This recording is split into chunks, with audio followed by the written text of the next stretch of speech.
Good evening. After a long day, here we are again. Tonight, before you slip into sleep, allow your thoughts to drift beyond the familiar boundaries of your room, quietly stepping past the invisible walls of daily life and rising upward. Imagine your body resting softly on the bed, while your mind begins to lift, floating slowly above the roof, above the empty streets, above rows of neighborhoods wrapped in gentle golden light. Soon, everything beneath you grows smaller, until the city becomes just a thin, glowing layer in the night. Above it stretches a deep and endless sky, where the stars shine quietly, each one patient and steady. No more noise, no more schedules waiting for tomorrow, only a calm space, ready to be filled with the story of the universe. Every bright point above you is more than a lonely decoration on a dark canvas. Remember, most of them are distant suns, true stars, each holding entire planetary systems within their gravity. Somewhere around those stars, giant gas worlds move slowly through the cold dark. Elsewhere, there are frozen realms where the sun is nothing more than a faint spark at the edge of the horizon. And perhaps, among the billions of stars, there are small rocky planets wrapped in clouds, with oceans and skies spread across their surface. With just a few slower breaths, your mind can drift into the orbits of those distant worlds, as if gliding weightlessly among the stars. At the threshold of sleep, the weight of the day can be set down gently. The unanswered emails, the meetings not yet confirmed, the unfinished to-do lists, they can all wait until morning. For now, nothing is more important than allowing yourself to rest. Let tonight's story slip into each inhale and exhale, like cool water flowing through thoughts warmed by worry. This story is not a complicated lecture, not a string of formulas. It is a slow journey where science is retold in soft language, meant to move alongside the drowsiness settling over you. You can imagine the universe as a vast book that has been open for a very long time, long before any civilization existed on any world. Each galaxy is a chapter, each star a line, and each planet a tiny mark on the page. The planet humanity calls home is just one small dot in a quiet corner of the book, and yet from that tiny dot have risen enormous questions. When did the universe begin? How did matter come to be? Why are there stars and planets? And by what path did a physical world give rise to life capable of wondering about the universe itself? Tonight, none of these questions need final answers. They are not here to add pressure. They are like gentle doors, opening the mind into a wider space. By watching the light from faraway galaxies, by measuring how wavelengths shift, by counting how many galaxies appear in a tiny patch of sky, scientists discovered that the universe is expanding, its galaxies drifting away from one another over time. If you reverse that motion in your imagination, tracing it back across the ages, you can picture an ancient moment when everything was closer, denser, hotter than anything humans can experience. That is the clue to the story of origins, the dawn of space and time. Tonight's journey begins at the first page of that cosmic book. From an initial state that was dense and blazing hot, the universe expanded and cooled, allowing the smallest particles to settle and combine into the first light elements. From a sea of energy and particles came simple structures, and then more complex ones. Eventually, light was free to travel, and the universe became transparent, like an enormous pane of glass through which the first photons could wander. What followed was a long cosmic night. No stars yet, only faint ripples in a vast ocean of gas, waiting for gravity to gather matter together and ignite the first flames in the darkness. From those flames, from the very first stars, the story widened once more. Deep in their cores, nuclear reactions quietly forged heavier elements, and when those ancient stars grew old and exploded, they scattered their enriched material across the cosmos. From that stardust, thick clouds of gas and dust formed and swirled into flat disks around young stars. Within those disks, tiny grains collided and stuck together, growing into rocks, into bodies, into asteroids, eventually becoming true planets with solid surfaces, with mountains, with oceans, with atmospheres. In places where conditions allowed, liquid water could gather, and complex chemistry could begin to work in silence, laying the groundwork for life. Yet all of those long chapters, from the birth of the universe, to the creation of stars, to the shaping of planets, to the distant worlds beyond our sun, can be seen as different pages in one story you are about to turn through. Tonight is only the introduction, the moment you sit with the book open at the beginning, listening to the first lines and sensing its slow rhythm. You don't need to remember each detail or timeline. Just let the images, an expanding universe, burning stars, spinning planets, pass through your mind like clouds moving across a quiet sky. In the stillness of the night, you can accept a soft truth. The body resting here is made of atoms that have traveled an unimaginably long cosmic journey. The iron in your blood was forged in the cores of massive stars that exploded long ago. The oxygen in each breath was once part of interstellar gas. The calcium in your bones was once stardust drifting through enormous clouds. The matter that makes you is not separate from the universe. It is the universe, arranged into the form of a being who can think, feel, grow tired, and know when it is time to sleep. Realizing this doesn't erase the problems of tomorrow, but it gently shifts their scale. Worries, conflicts, unfinished tasks, when placed beside billions of years and billions of light years, become lighter. In that vast backdrop, simply existing, breathing, listening to a story, and drifting towards sleep becomes a way of moving in harmony with the universe itself. And tonight, as your eyes begin to close and your thoughts slow down, the quiet journey through the cosmos and the formation of celestial worlds has already begun within you, like a slow, safe, and gentle voyage. As the last thoughts from the previous chapter continue drifting through the quiet stillness, and the image of that cosmic book, left open mid-page, lingers softly in your mind, you might sense a slow, gentle shift, as though the story is preparing to turn to its next page. That page leads backward, toward the farthest moment human imagination can reach, a moment considered the birth of everything that has ever existed. If the earlier chapter felt like an invitation into a cosmic dream, then now, that dream carries your mind upstream to the very beginning of space and time, where all things emerged from a single point.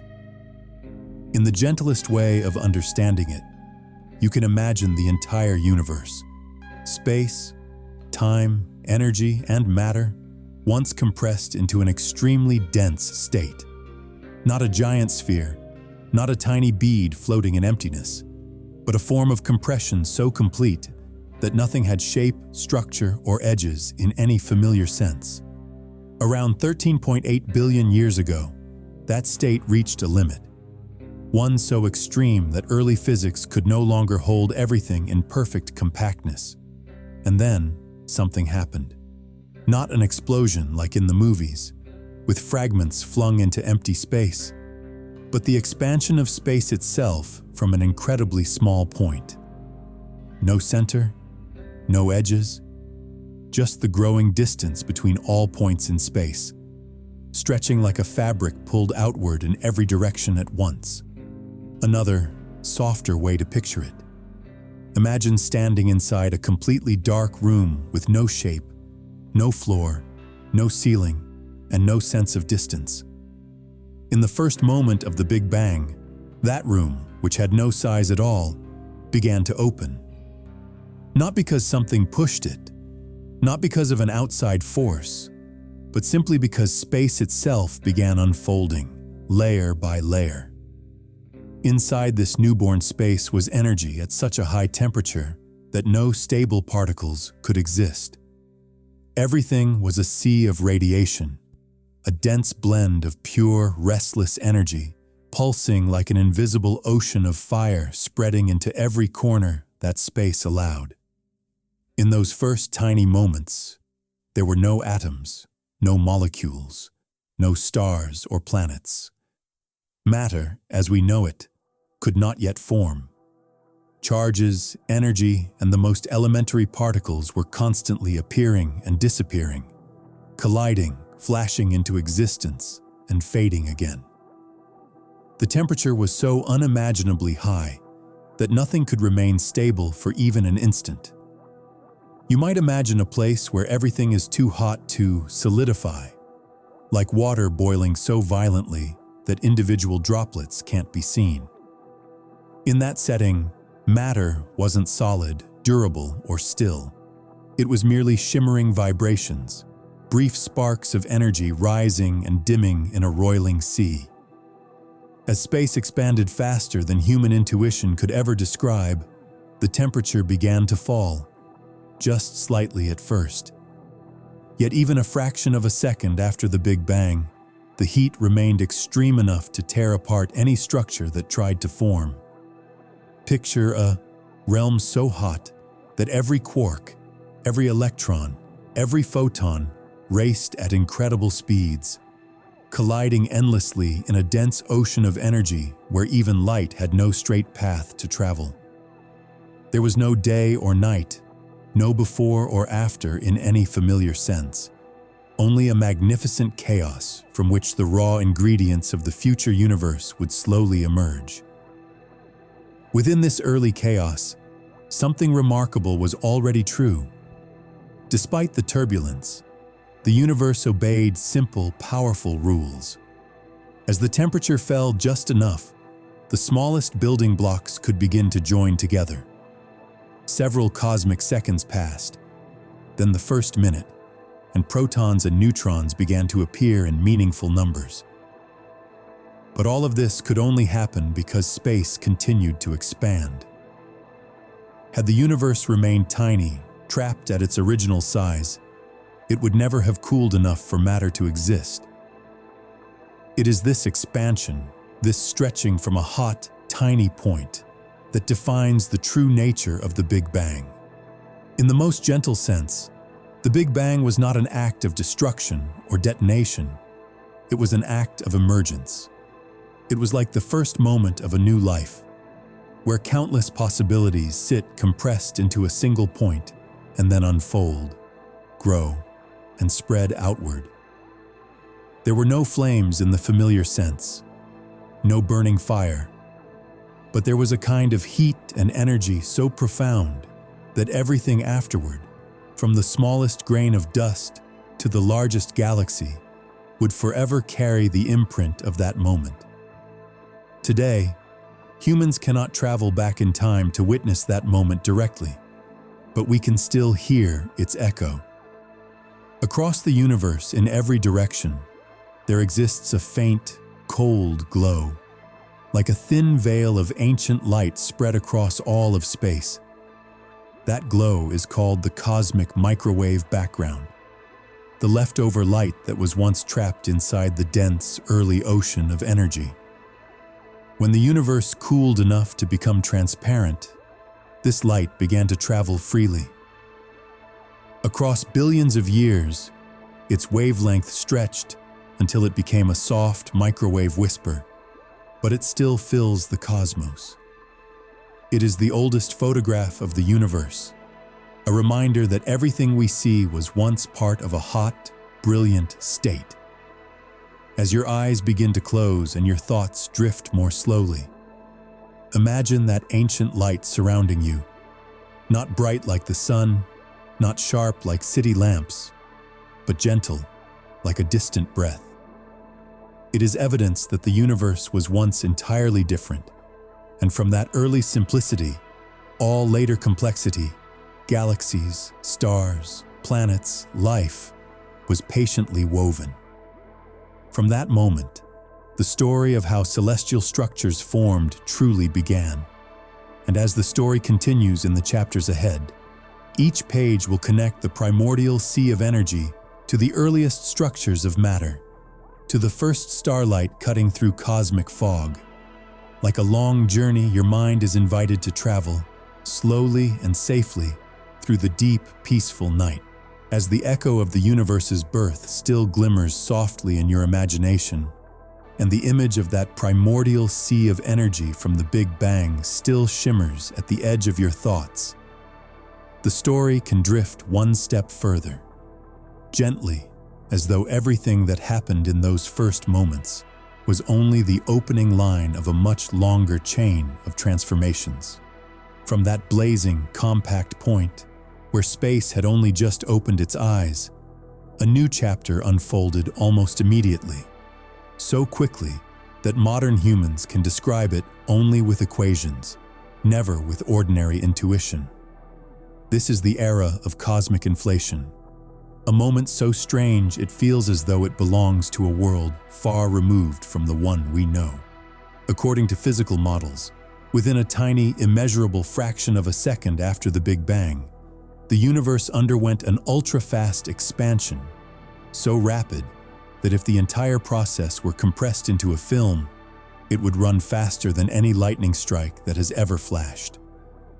Space itself, newly born, was stretched and pulled outward, doubling in size not once but dozens of times, almost back to back, creating an enormous surge in scale. It wasn't matter expanding inside some container. It was the structure of space expanding, causing every point to race away from every other at incomparable speeds. This moment was like a tiny seed underground, suddenly growing into an entire forest, not over years, but in a single breath. You might imagine that before inflation, the universe was smaller than a speck of dust, and yet after inflation, its size had increased beyond anything that can be compared to familiar objects. And remarkably, this ultra-fast expansion smoothed and flattened the universe, spreading temperature and energy so evenly that, today, when humans measure the cosmic background radiation in every direction, the results match almost perfectly. Inflation acted like an impossibly swift swirl that smoothed out the ripples of the primordial energy ocean, making it possible for the universe to evolve in a stable way rather than being torn apart by early irregularities. When inflation ended, the universe continued expanding, now at a slower pace, but still fast enough for the temperature to fall steadily. This was the moment when chaos began to settle. In the very first seconds, every particle and every bit of energy had been far too hot to join or remain together. But as space grew and heat fell, the smallest particles finally had time to interact without being immediately torn apart. During this period, the first hints of complexity began to appear.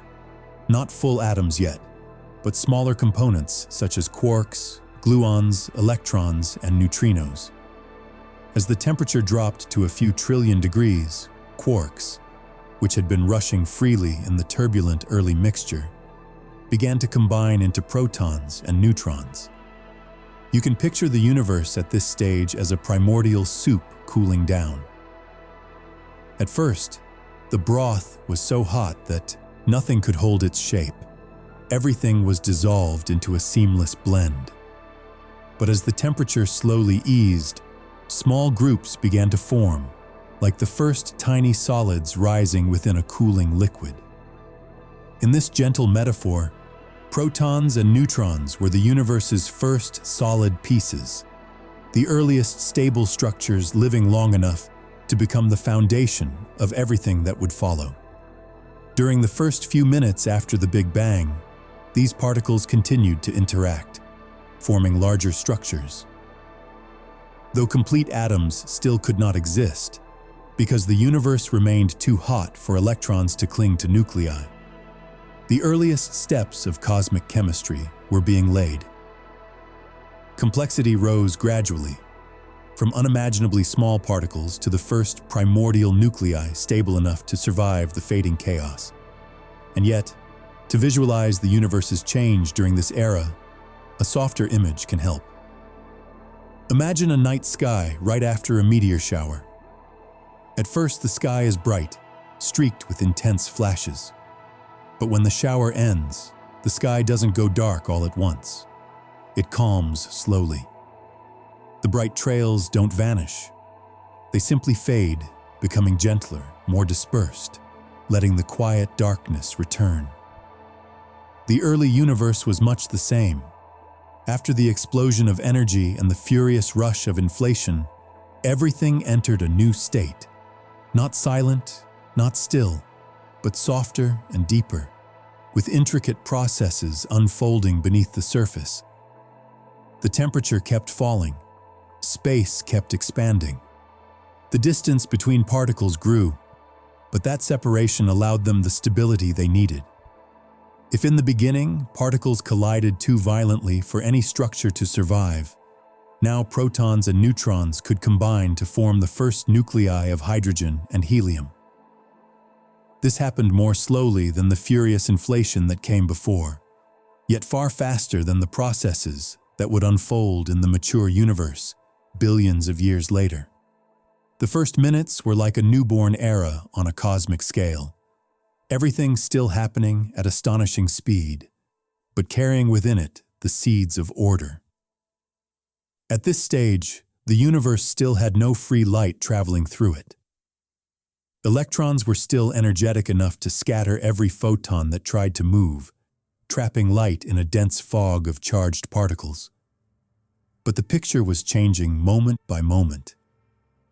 Every bit of expansion cooled the universe further. Every widening of space lowered the density of matter. Like a night sky gently cooling after a storm of meteors, a cosmic quiet was beginning to form, not yet visible as light, but emerging in the internal structure of every particle. When placing yourself in this immense flow of time, you can sense that the universe was preparing for its next steps. It was cooling itself so that electrons could eventually settle onto nuclei, forming the first neutral atoms. It was expanding endlessly so that light could one day escape, so the cosmic fog could lift, clearing the path for the universe's dawn. All of this happened slowly but surely, like a long piece of music where each note leads naturally to the next, not rushed, yet never stopping. And then, over the hundreds of thousands of years following those first minutes, expansion continued and temperature continued to fall until the universe reached the threshold at which light could finally travel freely. But before that first light appeared, long before the first stars ignited, this period of cooling and stretching had already laid the groundwork for everything to come. When the story turns to the next chapter, this gentle coolness will give way to a moment when light is released for the very first time, marking the beginning of an entirely new era in the universe's young life.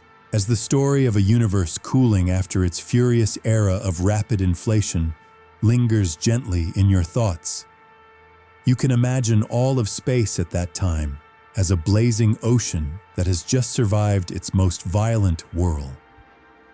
The heat kept everything inside it moving wildly, yet the ongoing expansion made the temperature fall moment by moment. And within that delicate boundary between chaos and calm, a softer chapter of the cosmos began to unfold. If the previous era was like a storm tearing across the sky, then the next one was the stillness after the storm, when the very first structures could form in the young universe's slow, steady cooling. This was the moment when the primordial soup, the very first broth of the cosmos, began to transform into the lightest elements. A few minutes after the Big Bang, when the universe's temperature fell to just a few billion degrees Kelvin, the earlier turbulence quieted enough for protons and neutrons to find each other and bind into the first atomic nuclei. If the universe were an enormous pot of soup, this was the time when the first solid bits began to clump together. Within that dense, glowing ocean of fire, the nuclei of hydrogen and helium appeared, tiny islands forming inside the ceaselessly churning liquid. They weren't full atoms yet, since electrons were still free and unable to latch onto nuclei. But these early clusters were the very first building blocks from which all later atoms would grow. Scientifically, this process is known as Big Bang nucleosynthesis. But rather than letting the term feel dry or distant, you might imagine the universe quietly cooking its first elements. Unlike the familiar flame of a kitchen stove, the heat of the early cosmos was powerful enough to tear apart anything that tried to form. Yet it was cooling just enough to begin allowing bonds to hold. Protons and neutrons collided within a dense environment, and through countless rapid, random impacts, some stuck together firmly enough to become the nuclei of hydrogen and helium. For the first time in cosmic history, the universe created true bricks of matter. Within the first 3 minutes, while the temperature was dropping faster than anything in the modern world could replicate, the universe produced most of the hydrogen and helium that exist today. Hydrogen became the most abundant, the simplest element, with just one proton in its nucleus.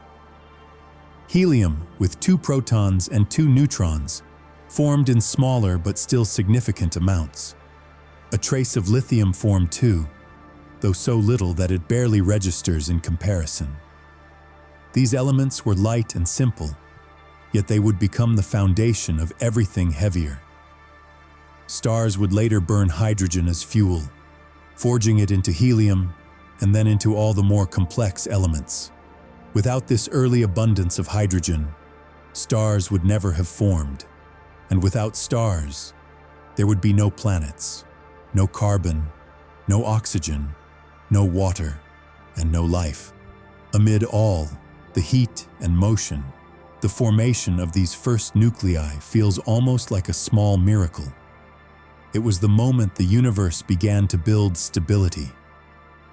From invisible, chaotic particles emerged protons and neutrons that could join into sturdier structures, strong enough to survive the universe's earliest hours.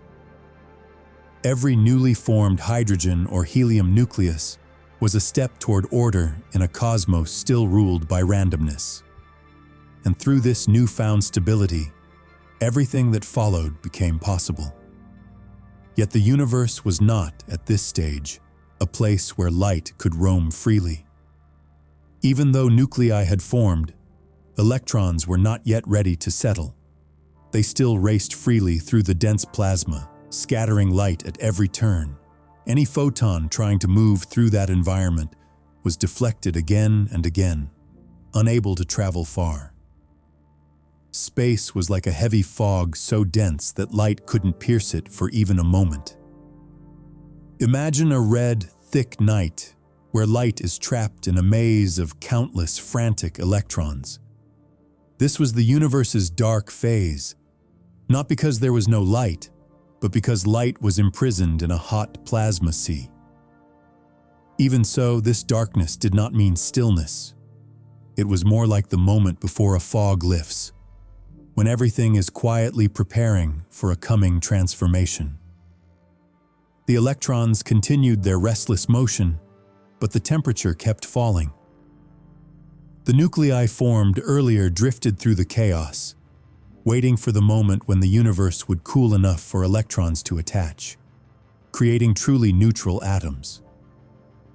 When that moment finally arrived, hundreds of thousands of years later in the next part of the story, the universe would become transparent, and the light trapped for ages would burst free, traveling in every direction. But for now, in this chapter, we remain in the red night of the young cosmos. Although all of this sounds abstract, you can bring it closer with a familiar image. Imagine a summer evening after a storm has passed. When water vapor and fine dust hang in the air, no one can see the clear sky behind them. Even the brightest streetlights scatter through the mist, creating a thick, hazy glow. The universe at this time was similar, except instead of water vapor, it was a sea of free electrons. Instead of streetlights, it was the glow of photons. And instead of a summer night, it was all of space itself. Only when the universe cooled much further would that plasma fog finally dissolve. If this story feels like a slow, soothing melody, this chapter is the gentle transition between the explosive crescendo of the early universe and the cosmic dawn still to come. It is both humbling and beautiful to realize that from the hottest chaos emerged the first nuclei, and from that foundation would eventually arise atoms, molecules, stars, planets, everything. The vast universe we know was seeded in those few brief minutes when temperature and density were just right for the lightest elements to form. And from these simple elements, the entire cosmic narrative of billions of years was woven. When the story moves into the next part, the thick plasma fog will begin to fade, and the first light will be released. But before that light emerges, this mysterious moment, the age of the primordial soup, forms an essential foundation. It is the era in which the universe shifted from chaos to structure, from a sea of pure energy to matter with shape. All of it happened quietly, in the dimness of a cosmic night that had yet to know what light was. As the image of the primordial soup drifts softly through your thoughts, those early hydrogen and helium nuclei rising and forming within a sea of glowing red plasma, the story of the universe continues to unfold like a slow, steady current. In the previous chapter, everything was still wrapped in a dense mist of plasma, where free electrons scattered every ray of light and prevented it from traveling far. Even though the first elements had already formed, the universe still could not see itself. It was like a sky completely hidden behind thick clouds, where no light, no matter how bright, could break through. And within this hazy, simmering state, the universe began a journey that would last hundreds of thousands of years, leading to one of the most important moments in cosmic history, the moment when light was freed for the first time. Around 380,000 years after the Big Bang, the expansion of space had cooled the universe to roughly 3,000 Kelvin. Though still scorching by human standards, for the evolving cosmos, it was finally cool enough for electrons, once moving wildly, to begin slowing down. This gentle slowing allowed electrons to approach nuclei without being immediately torn away by overwhelming energy. And once electrons could attach to protons or helium nuclei, the first neutral atoms could finally form. Scientists call this moment the era of recombination, a technical name, yet one with a beautifully delicate meaning. The scattered pieces of the universe were beginning to find one another, connecting into the first truly stable units of matter. With the birth of neutral atoms came an almost immediate but incredibly gentle transformation. Electrons, once the very cause of light being scattered in every direction, were no longer drifting freely. They were now held within atoms, and the universe was no longer thick with plasma. With this small but profound change, the dense fog that had covered the cosmos for hundreds of thousands of years began to dissolve. Light that had been trapped could finally move freely, no longer blocked by swarms of wandering electrons. It was as though someone had opened a window in a dusty room, letting the first sunlight slip inside. This moment, when light was first released, is known as the cosmic dawn. Not a sunrise on a planet, not the light of a star, for stars did not yet exist, but rather the leftover light from the earlier plasma era, now allowed to escape and drift outward. On the grand scale of the universe, this light was not a brilliant flash, but a soft, expanding glow, a quiet breath of brightness spreading with each pulse of cosmic expansion. Today, when scientists look back at that moment, they call this ancient glow the cosmic microwave background, a faint, cold whisper of primordial light that fills all of space. Over billions of years of expansion, its wavelength has stretched from brilliant light into cool microwaves, now only a few degrees above absolute zero. And, yet, no matter how faint, it remains the echo of the moment when the universe became transparent for the first time. It is the oldest photograph the cosmos has ever taken, a portrait of all space at the instant the first atoms formed. In imagination, you might picture the universe at this time as a giant glass sphere, freshly polished to smooth away its earliest rough textures. Before this, the universe could not see through itself. Everything was veiled by plasma fog.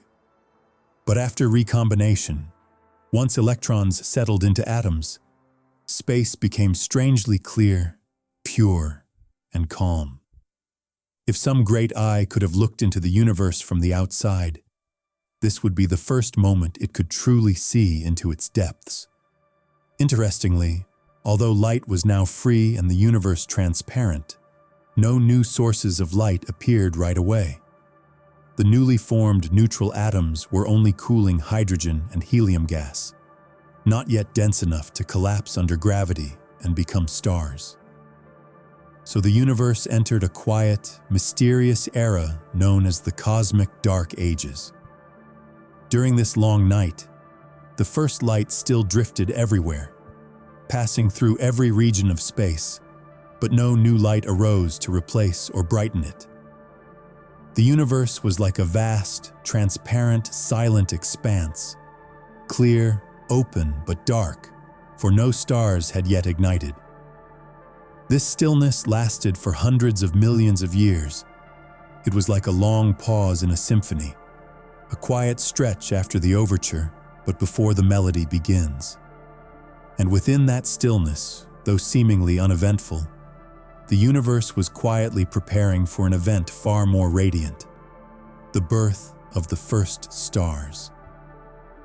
As space continued to expand, regions of hydrogen and helium gas gradually gathered under gravity. Wispy clouds slowly thickened, and in select places the material grew dense enough to trigger nuclear fusion. The moment a star first bursts into existence, ending the cosmic night. But before the light of those first stars appeared, the cosmic dawn, the release of light during recombination, was the opening note in the universe's entire history of illumination.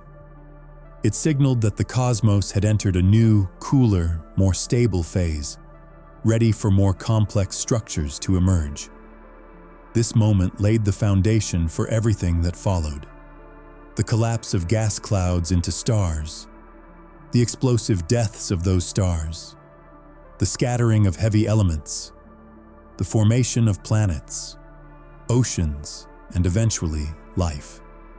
If you listen to this story as you drift toward sleep, you might imagine that first light still gliding across space even now, passing between galaxies, slipping through stardust, and reaching the place where you rest. Though it has traveled for billions of years and cooled into a faint whisper, it still carries the memory of the universe's earliest dawn, and it quietly reminds us that every brilliant star, every living world, every complexity we know began with the moment electrons and nuclei found each other, and the endless fog of the cosmos lifted to reveal a newborn, transparent universe. In the next chapter, once this first light has spread and the great cosmic night has settled in, the universe will wait for its next miracle. The moment the first stars ignite, ending the darkness and opening an entirely new, radiant era in the vastness of space. The echo of the moment when the universe first became transparent still drifts softly, like a thin veil of mist gently floating through your imagination. The very first light, the light that had been trapped for hundreds of thousands of years in a sea of hot plasma, was now free to travel, spreading outward across space. But though it marked a wondrous shift, this light did not shine with the strength of a newly lit lamp. It was only the distant echo of the early universe. After the plasma fog dissipated, the cosmos became something like a vast, crystal-clear sphere, quiet, open, and pure, no longer obscured by haze, yet with no stars to create new illumination. And so, the universe entered a very special era, a space perfectly transparent, yet deeply, endlessly dark, stretching toward infinity and waiting for something different to arrive. This era, known as the Cosmic Dark Ages, was like a long pause before the first note of a symphony is played. The initial light continued drifting outward, but it grew fainter as space expanded. No new lamps had yet been lit to replace it. The entire universe was like an infinitely large room from which the dust had finally settled, but where every light bulb was still off. In that cosmic quiet, hydrogen and helium, those light elements formed earlier, floated freely through space, forming delicate clouds that stretched across vast distances. Over time, these clouds of gas began to gather under the pull of gravity. Gravity, though weak, is endlessly patient. Given enough time, nothing escapes its gentle pull. The slightly denser regions of these clouds attracted more matter, becoming heavier, thicker, and slowly beginning to collapse. The journey from absolute stillness to the radiant glow of the first stars began with these small ripples in the primordial sea of gas. And after hundreds of millions of years, something miraculous happened. Regions of matter collapsed enough and grew hot enough to ignite nuclear fusion, lighting the universe's very first flames. The first stars were born this way, without noise, without sudden bursts, but through the steady inward collapse of gas clouds. When fusion ignited, hydrogen was squeezed under immense pressure until it transformed into helium, releasing enormous energy in the form of light and heat. And in the deep darkness of the long cosmic night, the first tiny points of brightness emerged. They were not as dazzling as the modern stars scattered across today's galaxies, but they were bright enough to tear through the darkness that had lasted for hundreds of millions of years. You might imagine them as small candles lit across an infinitely wide room, illuminating little pockets of space within the endless dark. These first stars, called Population 3 stars, were far larger than most stars that exist today. They formed from pristine material made almost entirely of hydrogen and helium, with no metals or stardust to help cool or stabilize the clouds that birthed them. Because of this, the earliest stars tended to be massive, hot, and short-lived. Yet their brief lives had enormous significance.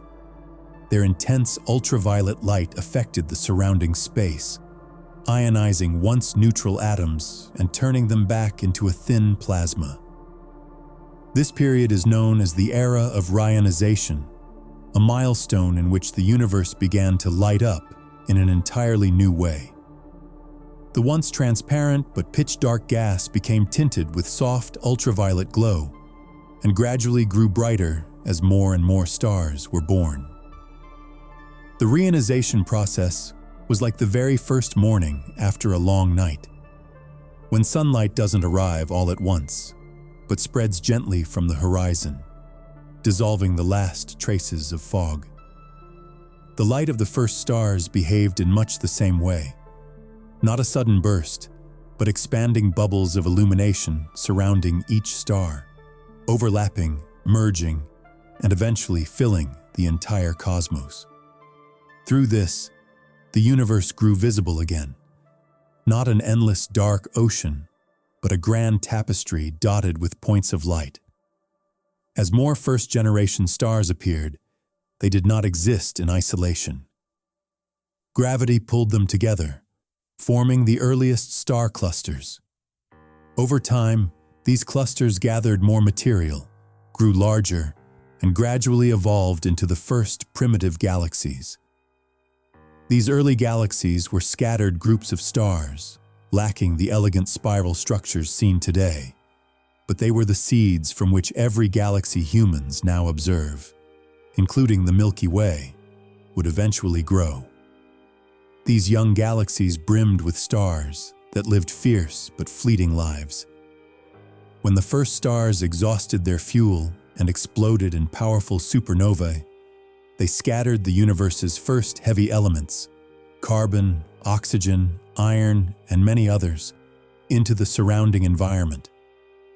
These elements blended into gas clouds, becoming the raw material for new generations of stars, the first planets, and ultimately, for everything more complex, including life. In the very moment those first starlights appeared, the universe seemed to wake from its long sleep. The cosmic dark ages ended not with a single dramatic sound, but with countless tiny flames lit across the vastness of space. What had been a silent, transparent darkness was now punctuated with stars, with light, with the first hints of structure in the cosmic landscape. The dawn of the universe had arrived, beginning a radiant era that would stretch over billions of years, during which stars, galaxies, stardust, and immense cosmic structures would weave together into a stunning and intricate tapestry.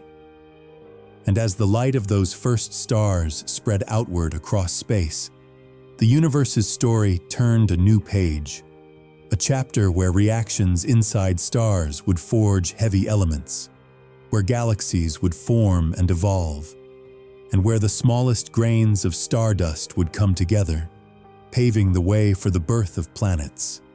Worlds that, much later, would become homes for life. As the light from the first stars begins to thread its way through space, gently pushing back the darkness of the cosmic night, you can almost feel a subtle but profound shift in the universe's unfolding story. Those tiny points of light, fragile against the endless black, carried the power to open an entirely new chapter. If the previous part marked the universe's earliest dawn, when population 3 stars flickered to life like candles trembling in the wind, then this chapter is the story of what happened after that light was lit. The story of how stars, born from the simplest primordial matter, forged the heavy elements that would become the foundation of all cosmic complexity, including life itself. The first stars, appearing about 100 to 400 million years after the Big Bang, were nothing like the stars we know today. They were formed from the nearly pure material of the early universe, nothing but hydrogen and helium, the two light elements created in the first 3 minutes after the Big Bang. No carbon, no oxygen, no iron, no stardust, no minerals, only those two simplest elements. These stars are called population 3 stars, the most pristine stars ever to exist. Their purity gave them extraordinary characteristics. They were enormous, blazing hot, and astonishingly short-lived. But their brief lives opened the door to the universe's great process of creating elements. Inside each star, gravity pulled vast clouds of gas inward, creating the extreme pressure and temperatures needed to crush hydrogen atoms together into helium. This was the most fundamental nuclear reaction, and also the most important one in the entire history of cosmic evolution. It produced the light that broke the darkness of the early universe, and it unlocked the next steps in the chain of creation.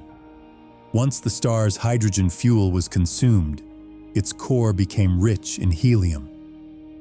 Under immense pressure, helium itself began to fuse into heavier elements such as carbon, oxygen, neon, and magnesium.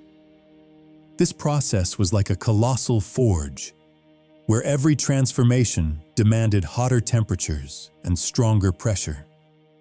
In the stillness of the early universe, stars became the first furnaces, steady, silent, and patient, creating more complex forms of matter from the simplest ingredients. You might imagine each star as a beating heart in the dark, and its pulse is the quiet rhythm of nuclear reactions shaping the elements. No star shines without these reactions. No star can glow without turning hydrogen into helium, and then helium into carbon and oxygen. Within these cosmic forges, the first heavy elements were born like bright sparks glowing inside a silver-blue flame. As population 3 stars grew larger, hotter, and older, their lifetimes moved quickly toward their endings. Because they were so massive, tens to hundreds of times the mass of our Sun, they lived only for a few million years, a blink on the scale of cosmic time. When the fuel in their cores was depleted, the pressure could no longer resist gravity's inward pull.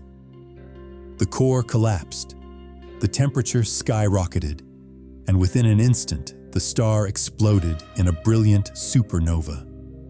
These explosions were among the most violent and spectacular events the universe had ever seen. A supernova does not simply end a star's life. It becomes the beginning of countless new things. During the explosion, temperatures rose so high that even heavier elements, such as iron, nickel, and in rare cases, precious elements like gold, platinum, and uranium, were forged in just a few seconds. When the shattered remains of the dying star were hurled into space, they carried these new elements with them, scattering them into the interstellar medium like tiny seeds across an endless field. These grains of stardust, carbon, oxygen, silicon, iron, became the nourishment for the next generation of stars. As they mixed with drifting gas clouds, they cooled those clouds, allowing them to collapse more easily and form new stars. And not just stars. Rocky planets were built from this stardust as well. From star debris, the first stones formed, the first small worlds, and eventually fully developed planets. In every planet, in every drop of water, in every future breath of life, there are atoms that once lay in the hearts of long-dead stars. At this point, the familiar phrase, "we are made of stardust," is no longer a metaphor. It is literally true. The carbon that forms the organic molecules in our bodies was forged in stars that died long before the sun was born. The iron in our blood, carrying oxygen to every cell, was created in ancient supernova billions of years ago. The calcium in our bones, the oxygen we breathe, even the gold in a wedding ring, all of it comes from the cosmic forges of stars that lived and died before our own planet existed. The picture is gentle, almost like scientific poetry. The universe, through its first stars, became a master craftsman, using heat and light to forge heavy elements and scatter them like magic across the cosmos. Every star ignited was a new forge. Every star that died enriched the universe a little more, made it a little more diverse, a little more prepared for complexity. Life, in this sense, is not something separate from the stars. It is the faraway echo of their long, fiery work. And when you imagine this story, in the quiet stillness of night, you may feel a tender connection. Anywhere life exists, it is made of atoms once forged inside stars, In every breath, we carry traces of stars that faded billions of years ago. In every motion of our bodies, there are atoms that once drifted through cold cosmic space before becoming part of the world we call home. And even as your eyes close for sleep, the story of stars continues. A gentle reminder that we have never truly been separate from the universe. We are part of it, born from light, from stardust, and from the warmth of ancient cosmic forges that burned fiercely in the earliest ages. When the first stars ended their brilliant lives in spectacular supernova explosions, their final light did more than close a chapter of the universe. It quietly scattered the seeds of the future across space. In the previous part of the story, we paused at the moment when heavy elements, carbon, oxygen, silicon, iron, even gold, were forged in stellar hearts and sent drifting outward on the explosive winds of dying stars. Those particles wandered through the cold expanse, mixing with the leftover hydrogen and helium from the dawn of time. And from these fragments, new structures began to form. It was as if the universe, after finishing its intense work of forging matter in stellar furnaces, now shifted into a slower, gentler mode, the mode of shaping worlds.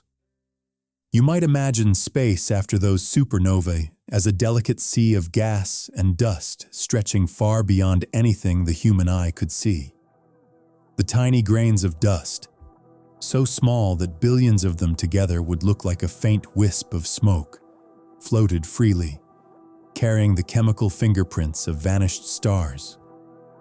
Though minuscule, these grains held the key to the universe's next great transition, the birth of the next generation of stars and planets. When gas clouds rich with stardust, called nebulae, began collapsing under gravity, they formed not just new stars, but also something the early universe had never known. Dust filled with metals, silicon, iron, and countless other heavy elements. These elements were essential for forming rocky planets in the future. Under gravity's slow but steady influence, these clouds of gas and dust began to rotate. As they spun, they flattened into an enormous disc-like shape.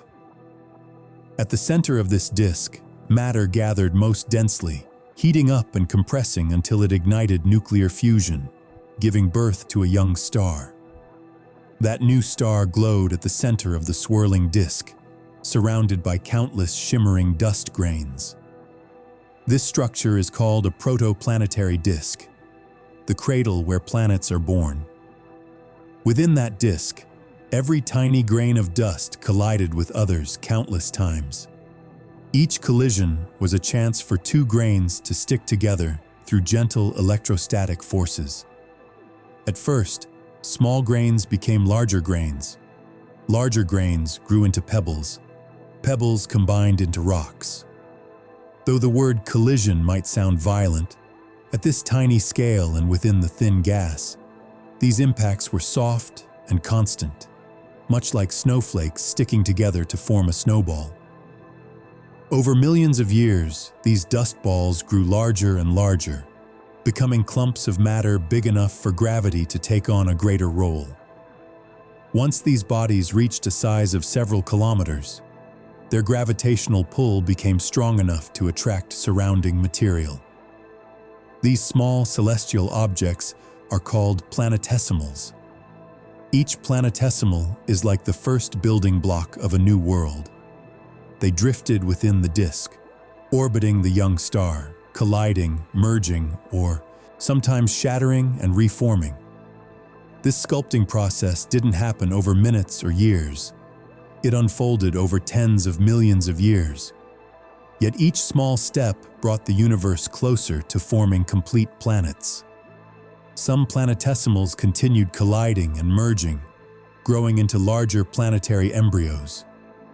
When these embryos became massive enough, their gravity strengthened dramatically, allowing them to pull in material rapidly and become true planets.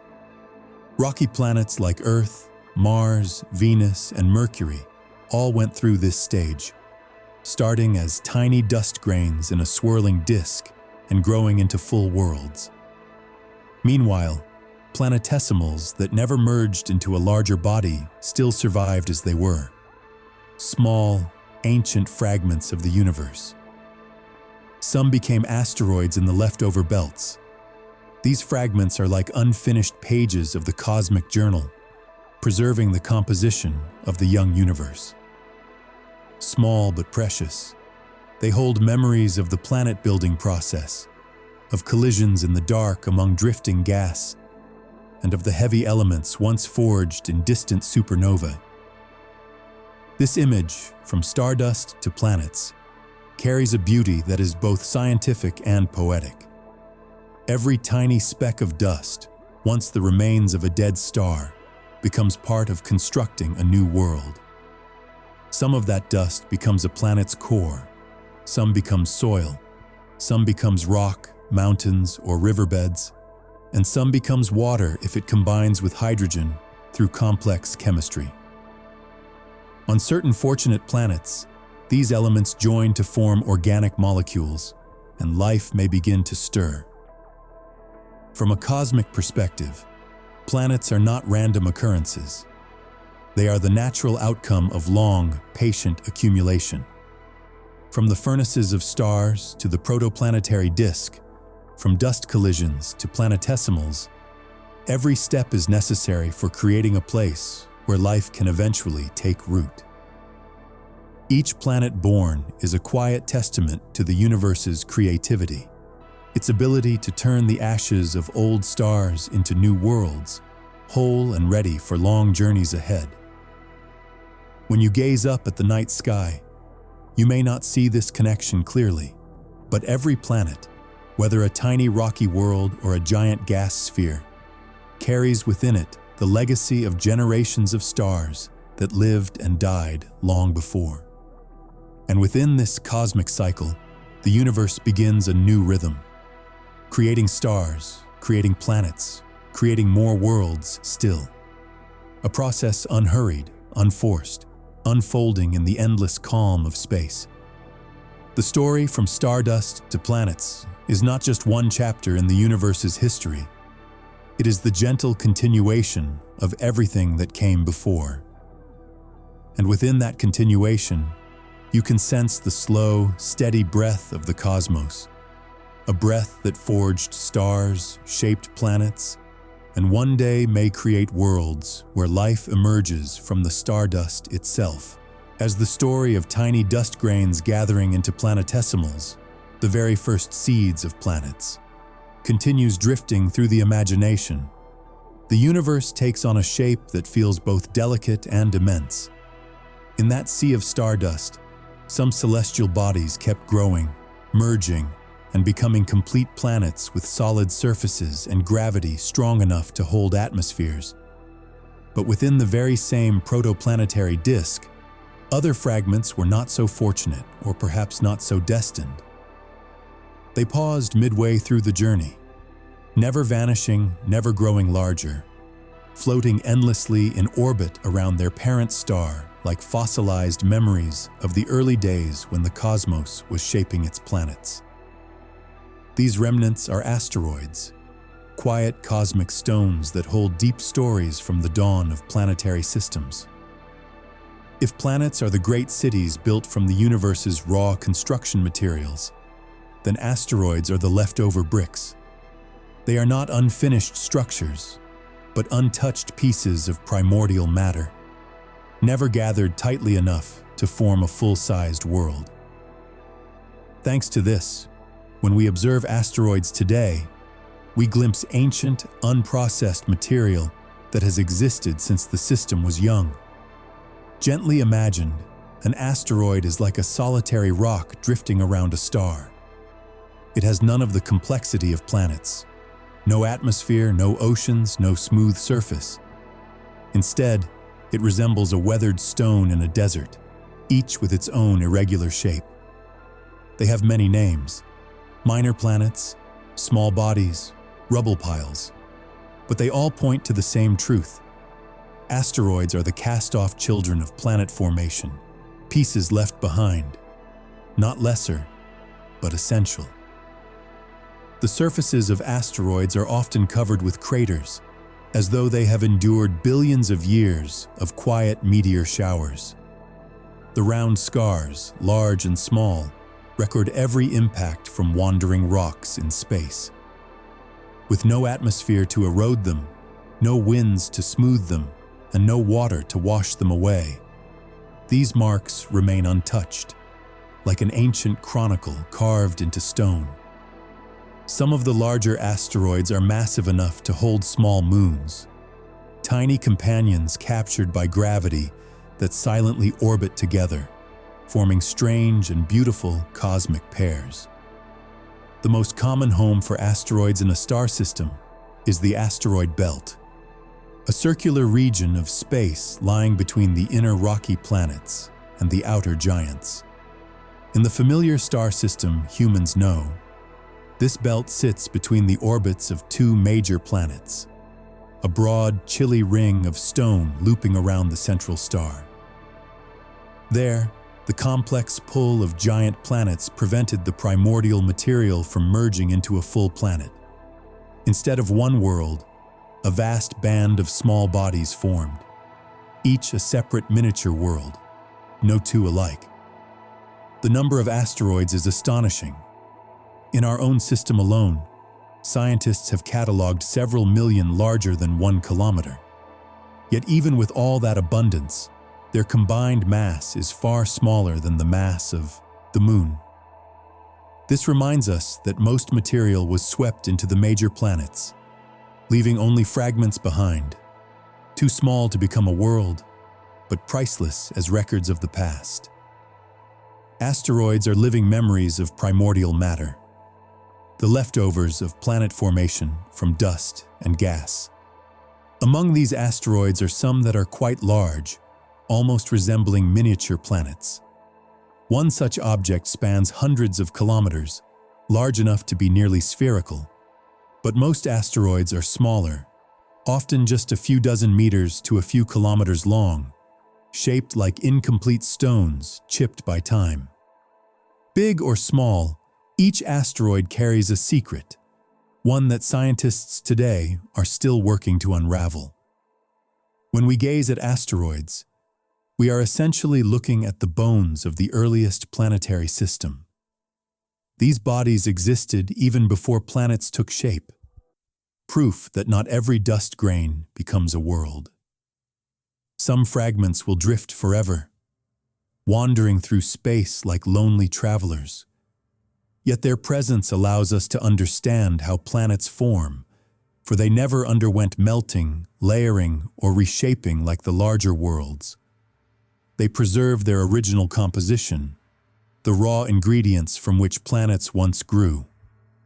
When people think of asteroids, they might imagine them as potential dangers, objects that could collide with planets and cause great events.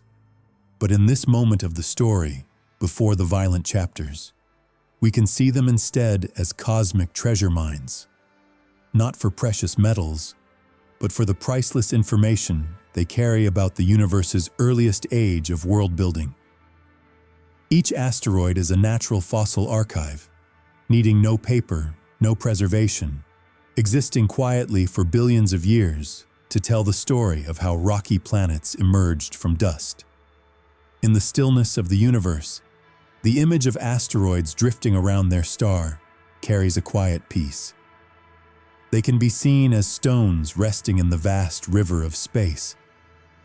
Yet beneath that calm lies the depth of an ancient history, the history of formation, of things that never merged, of fragments left behind after the great work of building planets.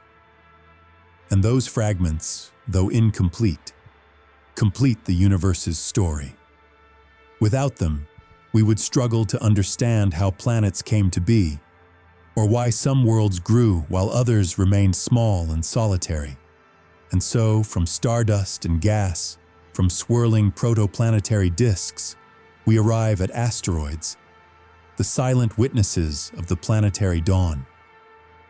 The story continues, for asteroids are not merely leftovers. They play vital roles in shaping worlds, in collisions both gentle and catastrophic. But before reaching those chapters, let the image of these small stones drifting slowly through space remain with you a little longer, for they are the beginning of so many things yet to come. When the image of asteroids drifting quietly around their parent star still lingers clearly in the mind, the story of the planetary dawn naturally opens a new chapter. For those very asteroids, the tiny scattered fragments that once seemed insignificant, play an essential role in building rocky planets, the solid worlds that may one day become homes to mountains, to oceans, and in some extraordinary place, to life itself. From seeing them as incomplete leftovers, we move to understanding them as foundations, the first bricks in the architecture of planets. And from the stillness of small stones in the previous part, we now enter the stage where they join forces to create something far grander. Rocky planets, the kind with firm surfaces like Earth, Mars, or the dry, cold worlds orbiting distant stars, are all born from countless asteroids and planetesimals merging together. Each asteroid is a piece of primordial matter, holding within it elements forged in ancient stellar furnaces. As they drifted through the protoplanetary disk, millions of these rocky fragments kept moving, following orbits around the young star. Within the gentle swirl of gas in the disk, they occasionally collided. Many collisions were strong enough to carve craters or scatter debris, but some collisions were slow and soft enough for two bodies to stick together. The beauty of this process is that it unfolds not with noise or sudden change, but through the long, quiet accumulation of gentle impacts. Two small rocks touching lightly in a weightless environment can cling together like snowflakes drifting into one another in cold, still air. A few 100,000 years later, those joined fragments become a larger stone. That stone eventually meets another, and on as time rolls forward, tiny fragments grow into bodies hundreds of meters wide, then kilometers wide. At this size, gravity begins to take hold, allowing them to pull in more material and grow more steadily. They become planetesimals, the milestone most essential on the road toward becoming a planet. If each planet is a grand cosmic house, then planetesimals are the rough bricks forming its foundation. They do more than merge. They store the material memory of the universe, carbon from ancient stars, oxygen from supernovae, silicon from the explosions of giant suns. Each brick contains these elements, and millions of such bricks gather to form planetary embryos, large enough to become gravitational centers that draw in additional matter. But the path to planet formation is not always smooth. Within the protoplanetary disk, some regions are strongly influenced by nearby giant planets. Their gravitational disturbances created turbulent zones where smaller bodies could not stay together long enough to grow. Each time they tried to unite, the swirling gas stirred by these massive neighbors broke their structures apart. The result is that some areas never formed planets, even though the material was present. The asteroid belt in the familiar star system is one such place. Millions of fragments trapped forever, unable to merge into a large world. They are fossil records, preserving the primordial state of early matter. Those surviving asteroids, though denied the chance to become planets, became the most faithful storytellers of the universe's history. Their surfaces were never melted, never layered, never reshaped as planets were, leaving their original composition almost perfectly preserved. Each time humans or robotic explorers touch an asteroid, it is like touching a cosmic journal written over 4 billion years ago. Yet asteroids do more than record history. They also serve as unexpected messengers, carrying precious materials, and sometimes the very conditions needed for life.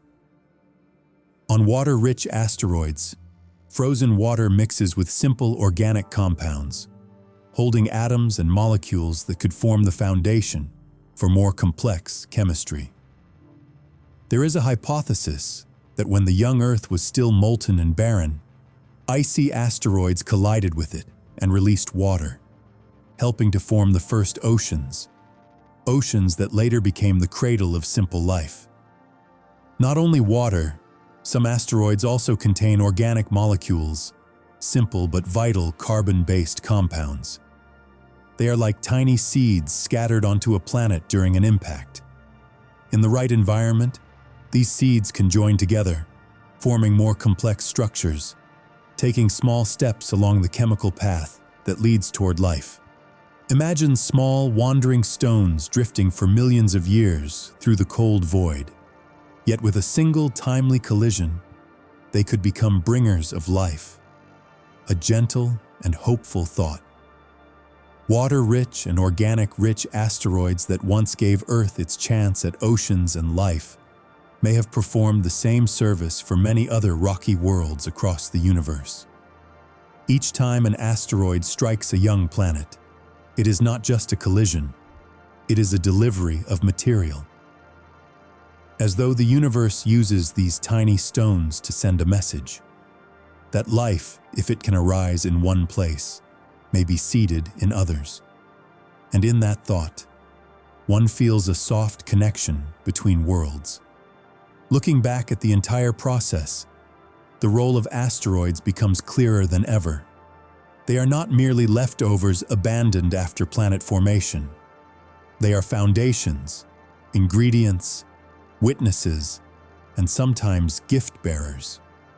From the first collisions that helped planets grow, to the moments when they delivered water and organic molecules to young worlds, asteroids form a vital link in the long chain of cosmic evolution. And as the story pauses here, you may feel something lingering. That every small stone drifting through space has meaning. They are not nameless, not useless. They are, in the most natural way, the first pieces from which the universe builds the worlds it cherishes. In the quiet of the cosmos, as asteroids continue orbiting their star, their story keeps being written. Each orbit, each collision, a gentle reminder that the birth of planets, and perhaps the birth of life, begins with the smallest of things. When the story of asteroids helping to build rocky planets comes to a gentle close, the cosmic picture still carries the soft traces of formation and gathering. Those rough, silent building blocks, each collision, each union, each contribution, were like quiet, steady hands laying the foundation for young planets growing within their swirling protoplanetary disks. Yet the journey of asteroids does not end with creation alone. These fragments, fragile and wandering as they seem, have also carried another face, one far more powerful, more dramatic, and at times leaving a deep imprint on the fate of the worlds they pass. From their role as builders, we now enter the story of impact, a chapter both fierce and strangely beautiful, where asteroids become arrows flying through space, sometimes touching planets with a force strong enough to alter history itself. Though they appear small and quiet, drifting around their parent star, asteroids hold astonishing potential energy.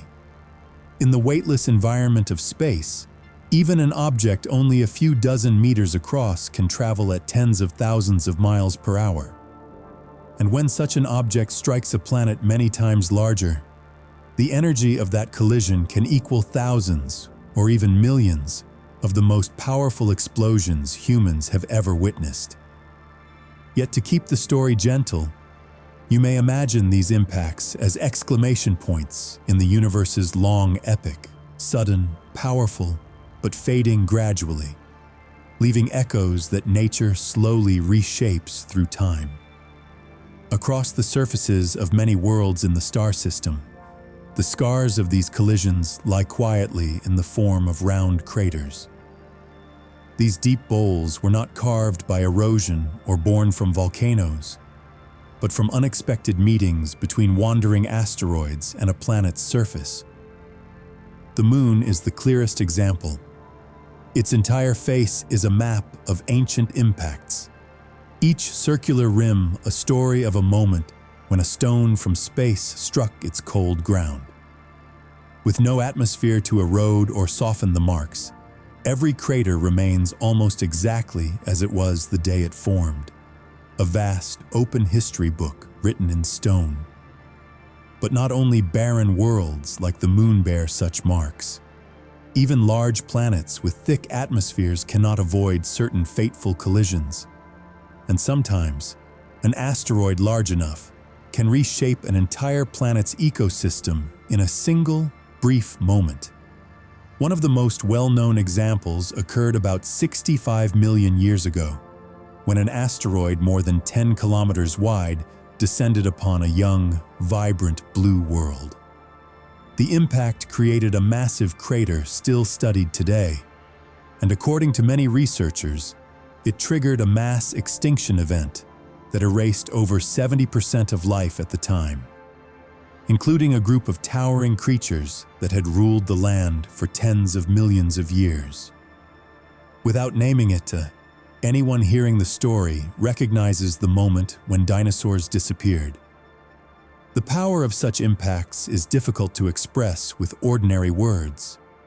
Even a small asteroid, only a few hundred meters wide, entering the atmosphere can unleash an explosion greater than thousands of nuclear bombs combined.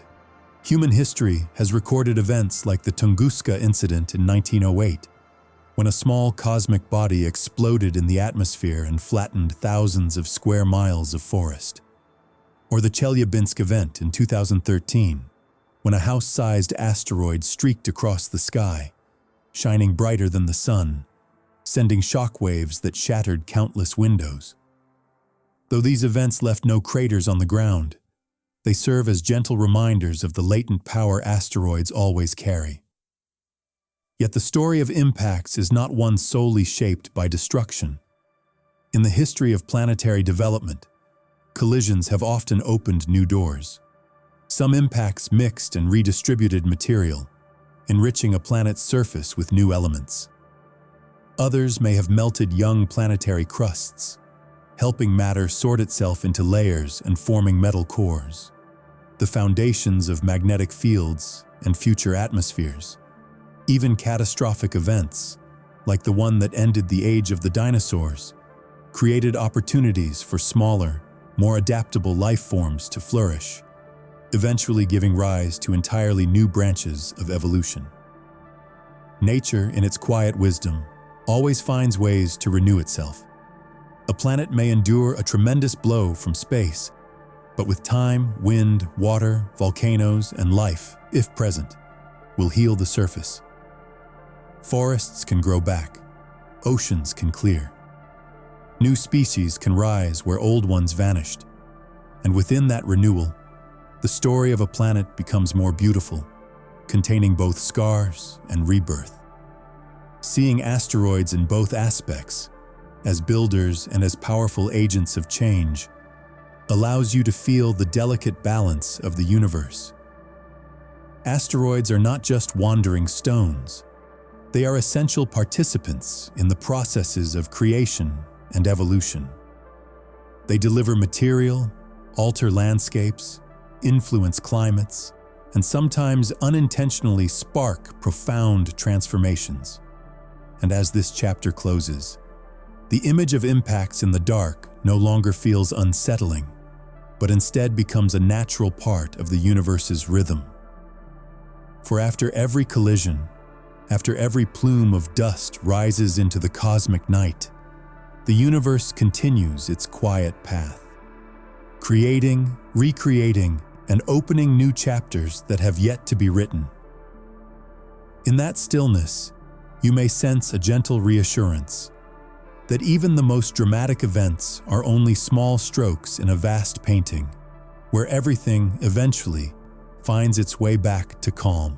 When the story of cosmic collisions comes to an end, space seems to pause for a moment, quietly acknowledging that these powerful impacts have left deep marks on many worlds.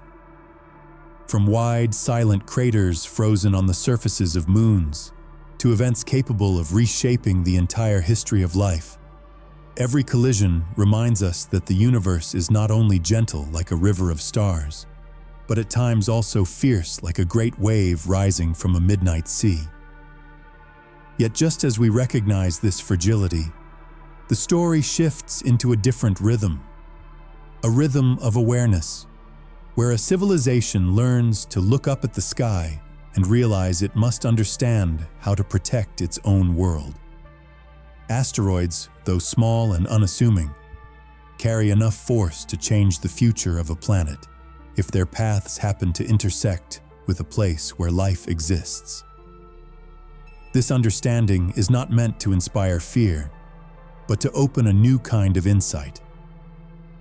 That if the universe can influence the fate of planets, then there may come a time when the inhabitants of a planet are wise enough to respond, to become guardians of their own sky.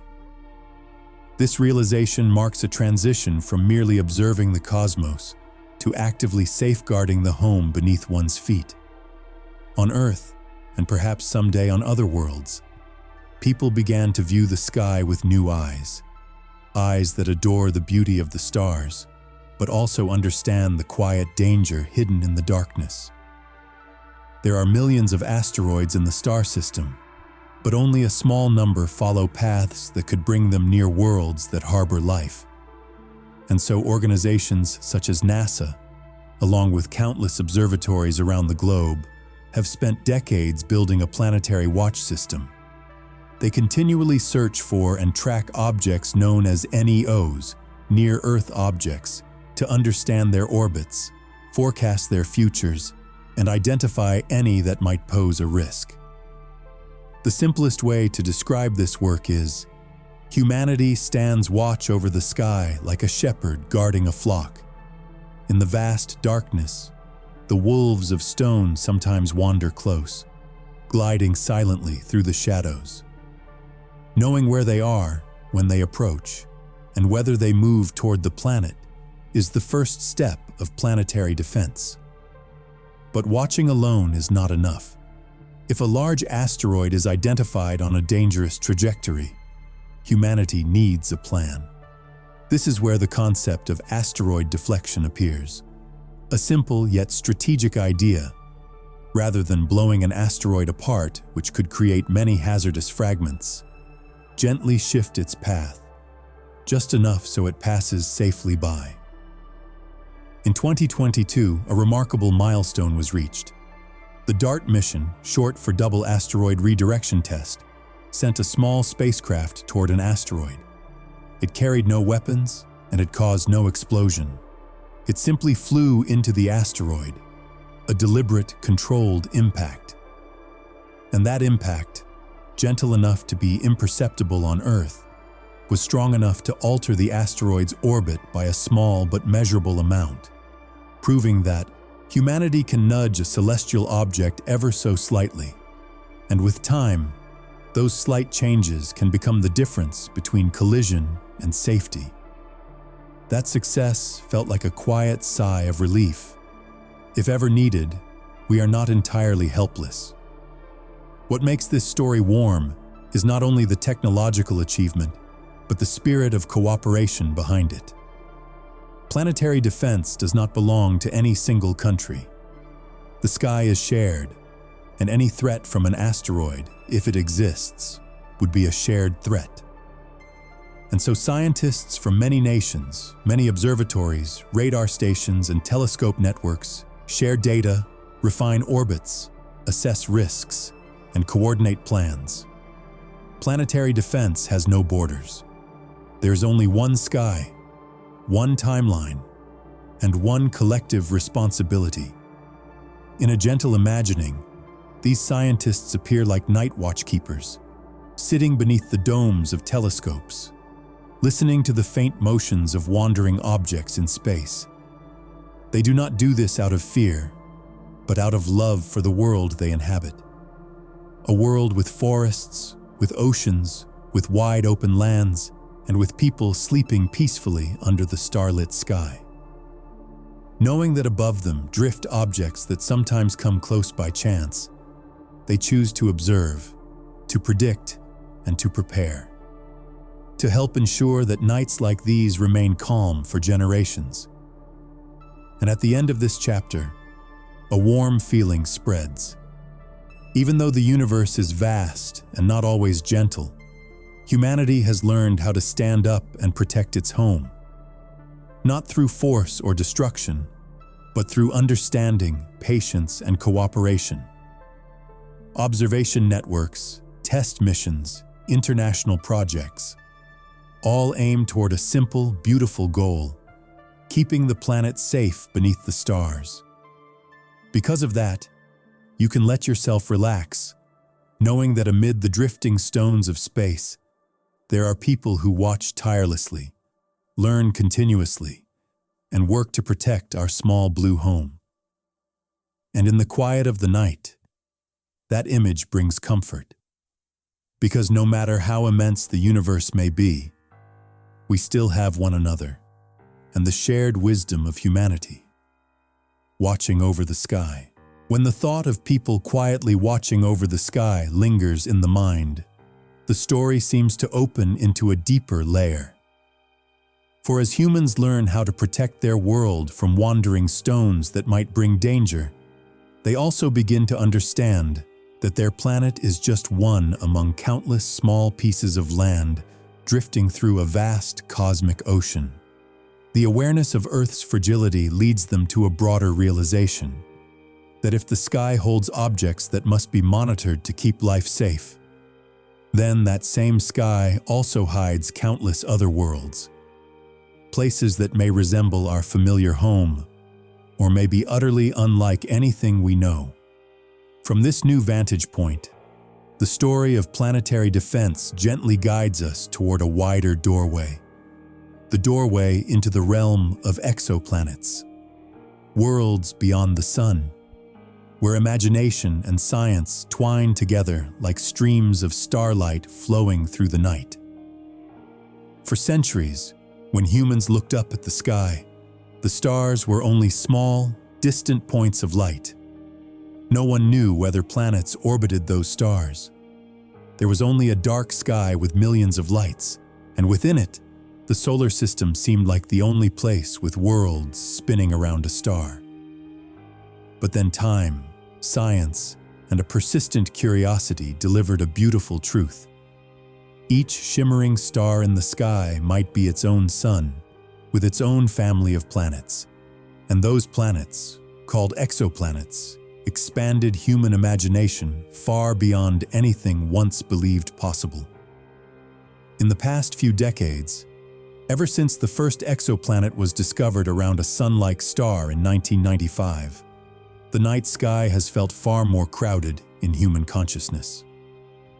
From knowing nothing of other worlds, humanity now knows of more than 5,000 exoplanets, each with its own shape, size, and character.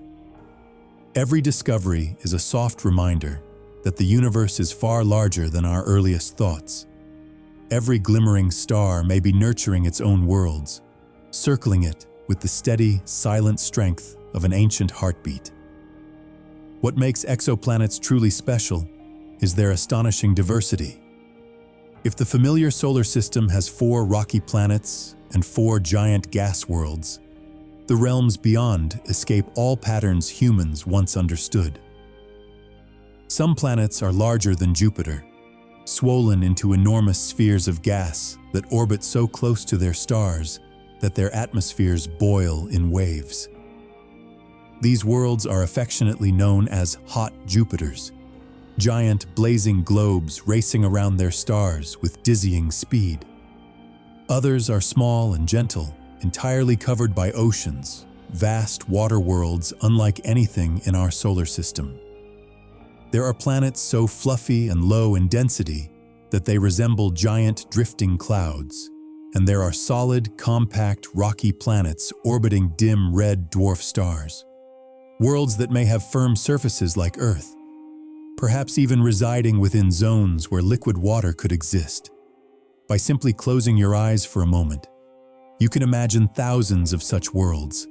Endless oceans, violet skies, glowing, red landscapes, nights that never end, or days that stretch without darkness. Some planets orbit their stars in just a few days. Others take centuries to complete a single loop. Some are frozen solid, while others are so hot that their surfaces melt into glass. All of these realities truly exist out there, across the Milky Way we call home. To explore these distant worlds, humanity needs eyes that reach beyond natural sight. One of the most important of these eyes was NASA's Kepler Space Telescope, a patient observer that spent years studying hundreds of thousands of stars, measuring delicate dips in starlight to detect planets passing in front of their suns. If a star's light dimmed slightly in a steady rhythm, it might be a planet in motion. Through this gentle but exquisitely sensitive technique, Kepler discovered more than 2,600 new exoplanets, ushering in an era of exploration no one had imagined possible before. After Kepler completed its mission, new companions stepped forward. TESS, searching for small planets around the nearest stars, and the James Webb Space Telescope, capable of analyzing planetary atmospheres through infrared light. Together, they act like travelers who never leave Earth, listeners of distant starlight, uncovering worlds quietly hidden in the dark. What makes this story enchanting is that it doesn't need technical detail to captivate. Even without the numbers and the instruments, the simple knowledge that each passing day brings new planetary discoveries is enough to make the heart gently tremble. The night sky is no longer just a place to admire stars. It has become a map of distant worlds. Every star a doorway, every point of light a promise. And as this chapter comes to a close, you may feel something wonderfully tender, that in the endless sea of space, our planet is not alone. Countless other worlds spin in silence, waiting for the day when human curiosity and understanding will reach their shores. Somewhere out there, a world may be wrapped in deep oceans. Another may be covered in forests tinted violet. Yet another may glow beneath the sky with two suns. Anything is possible. In the quiet of the night, as you begin to relax, the story of exoplanets becomes a soft reminder that the universe never runs out of wonder. And each time you look up at a star-filled sky, you are not just seeing points of light. You are seeing countless worlds waiting to be explored, to be named, to be understood. A vast journey lies ahead, gentle and boundless. As the doors to the world of exoplanets slowly open in your imagination, you may feel that this journey is about far more than simply knowing there are countless planets out there. The more you understand, the more your curiosity expands, like a quiet invitation rising from the stillness of the night sky, reminding you that these worlds are not only diverse, but filled with landscapes far beyond anything humanity has ever experienced. If the previous chapter was like a map scattered with glowing dots, each one a planet of its own shape and story, then now, that map needs to be gently zoomed in toward the strangest, boldest corners of the cosmos. This is the moment when the story shifts softly into a new chapter, where the most extreme planets emerge like strong, deliberate brushstrokes on the otherwise peaceful canvas of the universe. When humanity looks out across the Milky Way and sees thousands of confirmed exoplanets, they quickly realize the universe does not favor the familiar.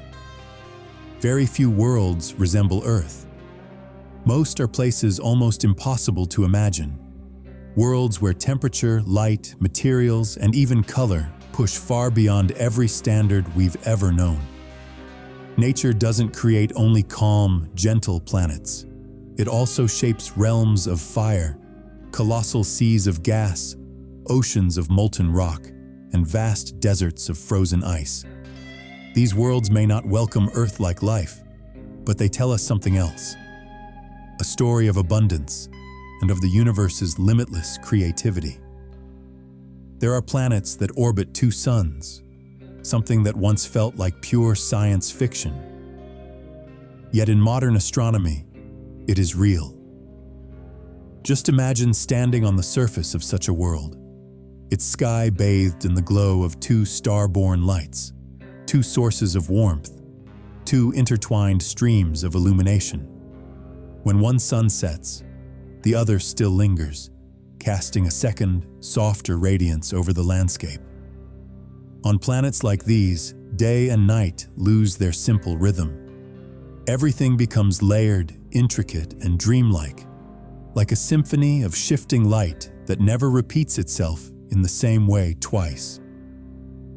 On the opposite end of strangeness lie the planets so hot, they stretch the limits of human imagination.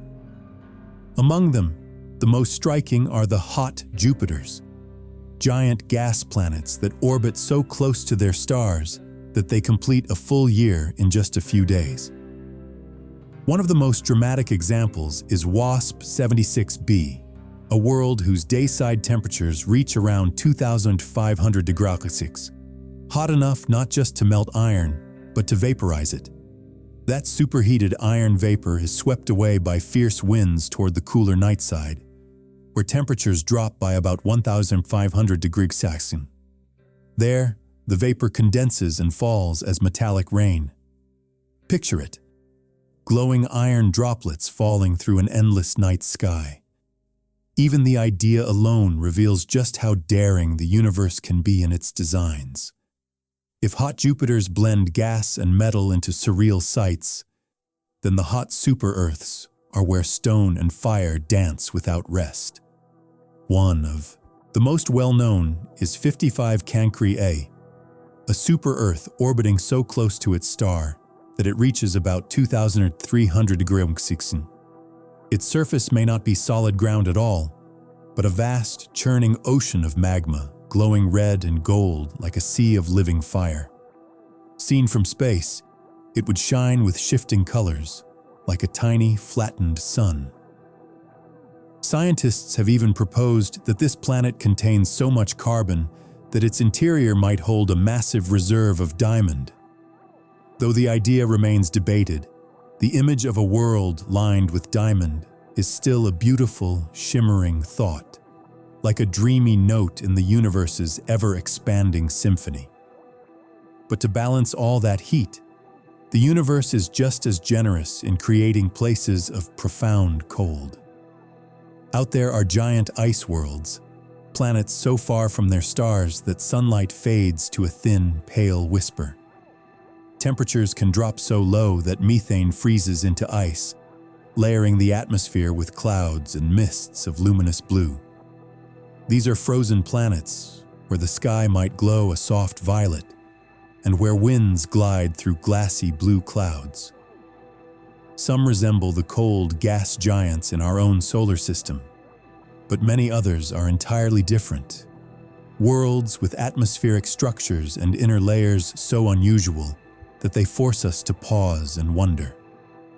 And then, in the midst of this landscape of fire and frost, there exists a stranger kind of world, the rogue planets, planets without a star. They drift through space without a source of light, like children lost in an endless night, never finding a home. Their surfaces may reach temperatures near absolute zero, turning them into realms of eternal darkness. Yet even in that isolation, there might still be warmth hidden deep inside. Heat from the planet's core could slowly rise beneath the frozen crust. And who knows, under layers of ice there may be an ocean in the dark, where life could drift quietly, untouched by starlight. As these extreme worlds take shape in your imagination, you may begin to sense something simple yet profound: that the universe is not made only of gentle planets circling their stars like soft notes in a lullaby. The universe also carries a wild, powerful beauty, one shaped by contrasts as sharp as fire and ice. Worlds hot enough to vaporize metal, and worlds cold enough to swallow light. Together they form a single story, the story of nature's infinite richness. And as this chapter closes, you can allow yourself to relax, letting your imagination drift past flaming worlds and frozen oceans before returning quietly to the familiar night sky above you. Earth may be small and gentle, but knowing that such daring worlds exist out there makes us cherish our planet's fragile balance even more.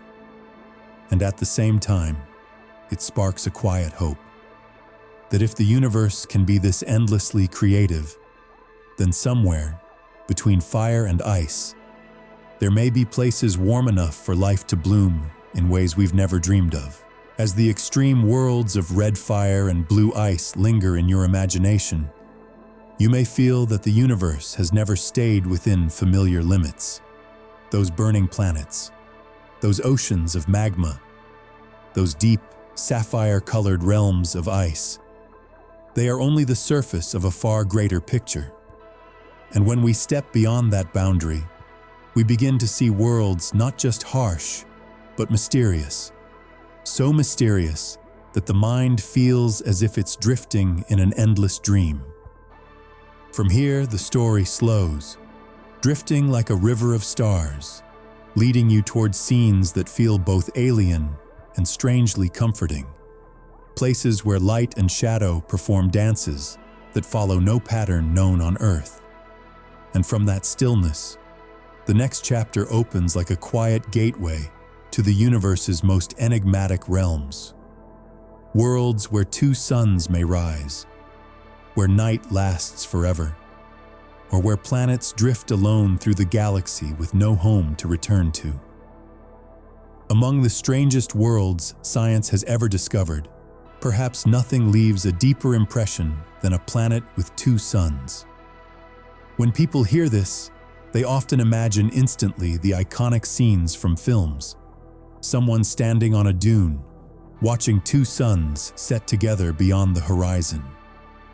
But the fascinating truth is that such a scene isn't only fiction. Kepler 16b, a planet orbiting a pair of binary stars, was discovered and stands as proof that the cosmos is fully capable of creating landscapes that feel like they belong in a fairy tale. Imagine a day on that world, two suns rising together, each with its own size and color, layering the sky with overlapping bands of light. As evening falls, the two bright disks sink slowly beneath the horizon, leaving behind two long, parallel shadows stretching across the ground. Kepler 16b itself is a cold gas planet, much like Saturn, but if a rocky moon were orbiting it, then from that moon, a double sunset would paint the sky with a beauty impossible to find anywhere in our solar system. Standing on a foreign, silent plain, watching two suns descend at once, it would feel like stepping into a story no one has ever written. And if some planets are lit by two suns, others live forever in darkness. Some worlds are tidally locked to their stars, meaning one side always faces the light, while the other remains trapped in eternal night. This creates an extreme contrast, one side blazing hot, hot enough to melt rock, while the other freezes so deeply that molecules barely move at all.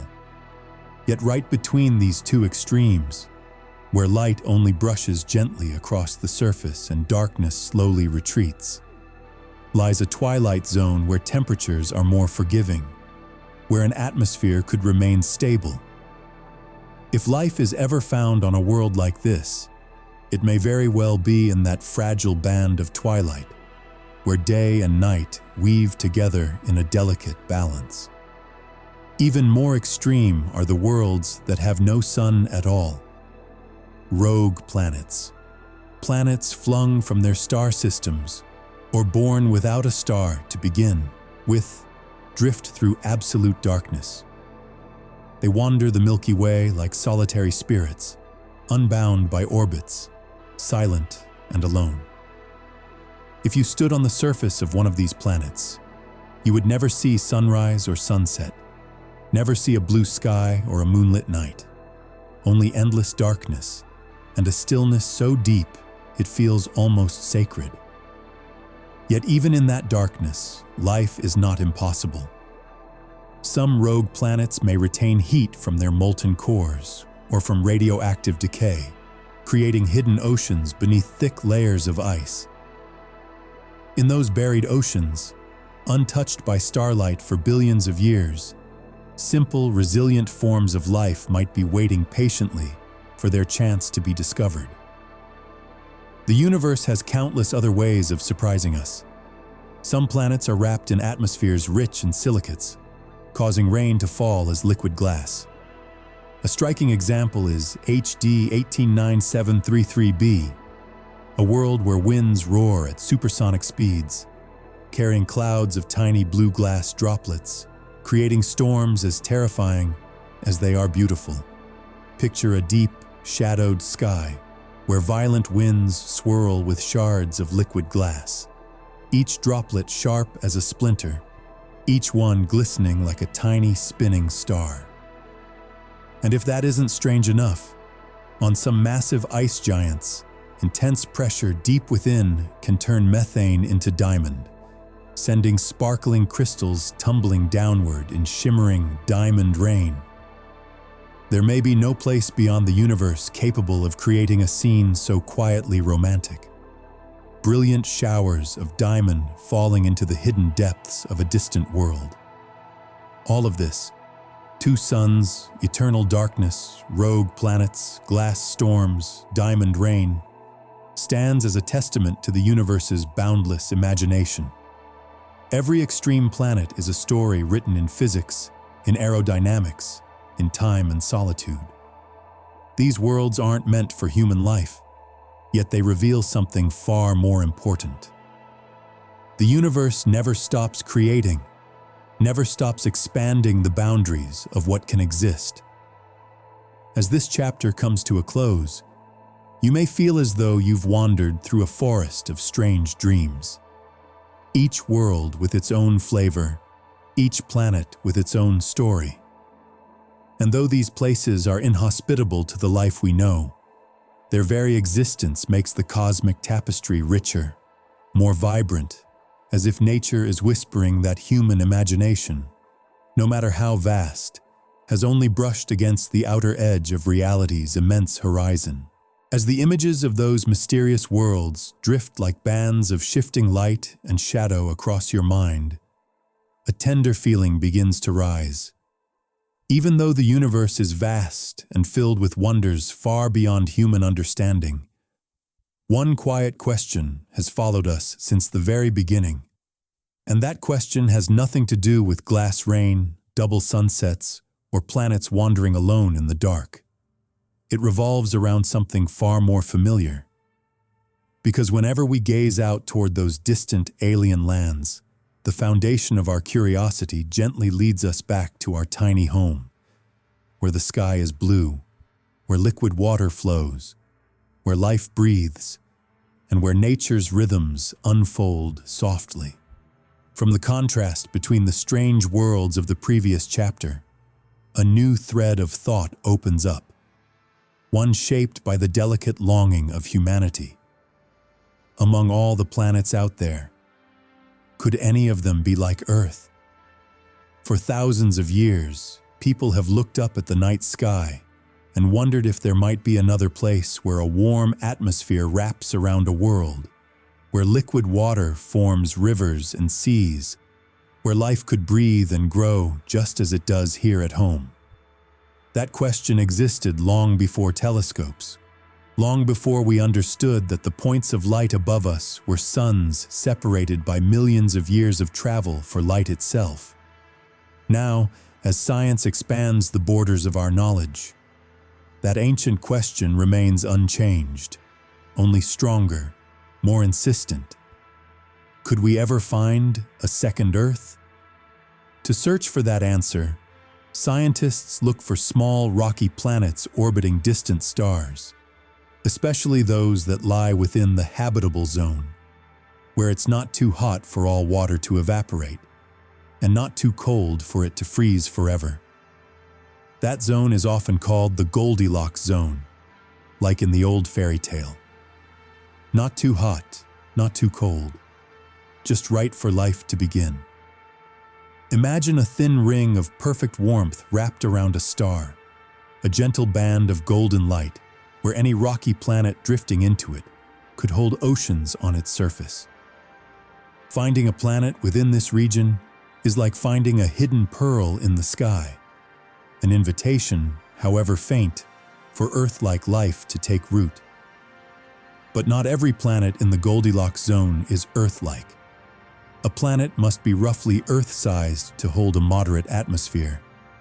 It must have a solid surface for liquid water to gather.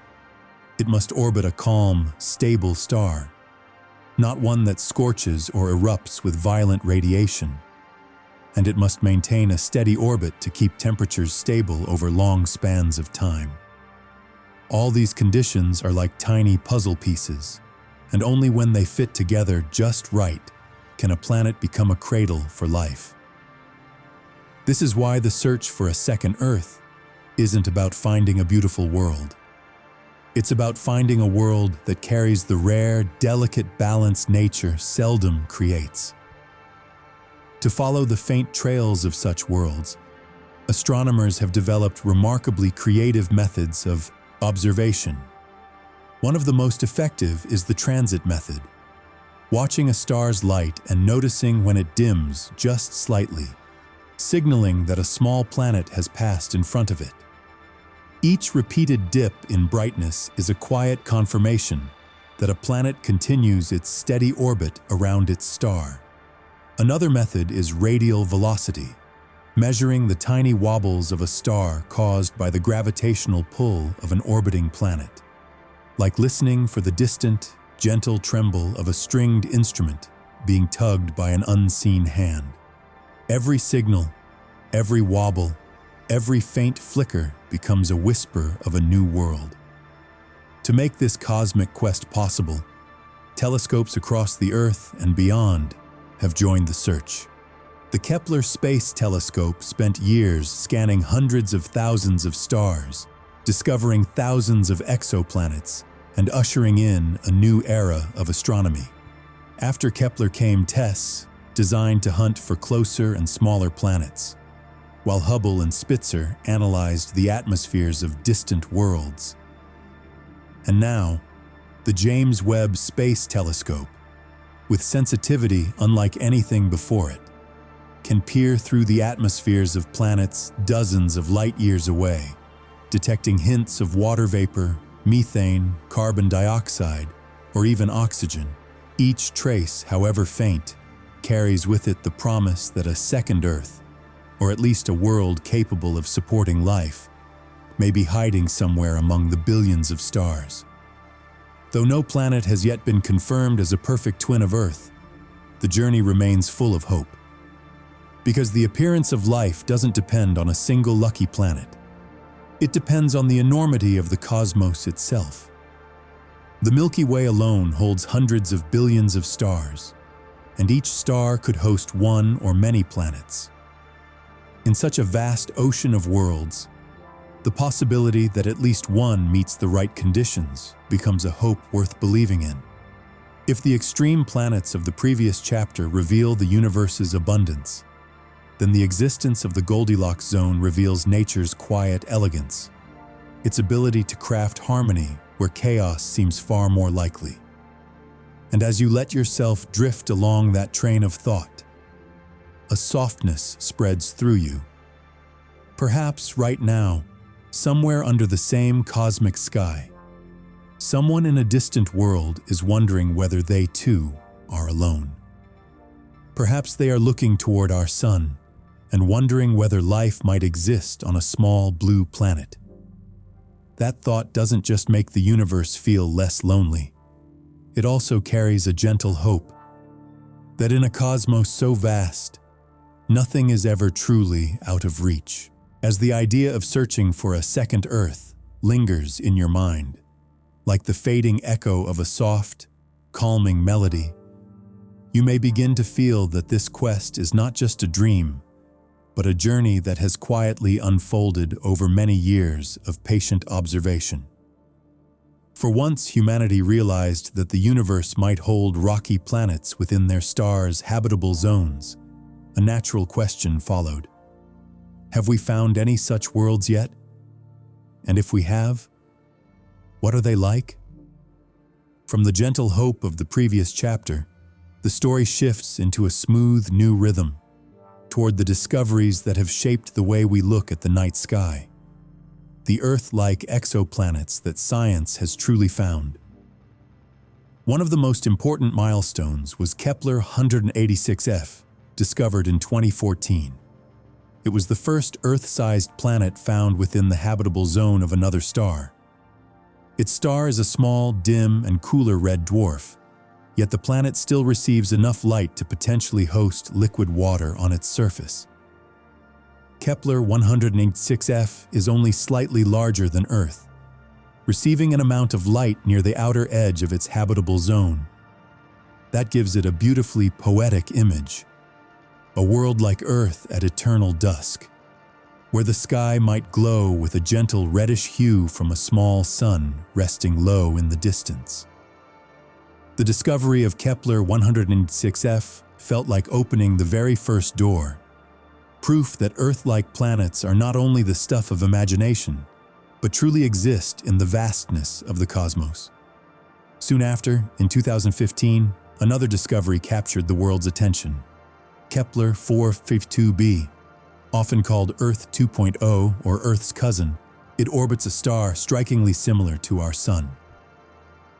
Kepler 452b is slightly larger, classified as a super-Earth, but it lies in the habitable zone and receives only a little more starlight than Earth does.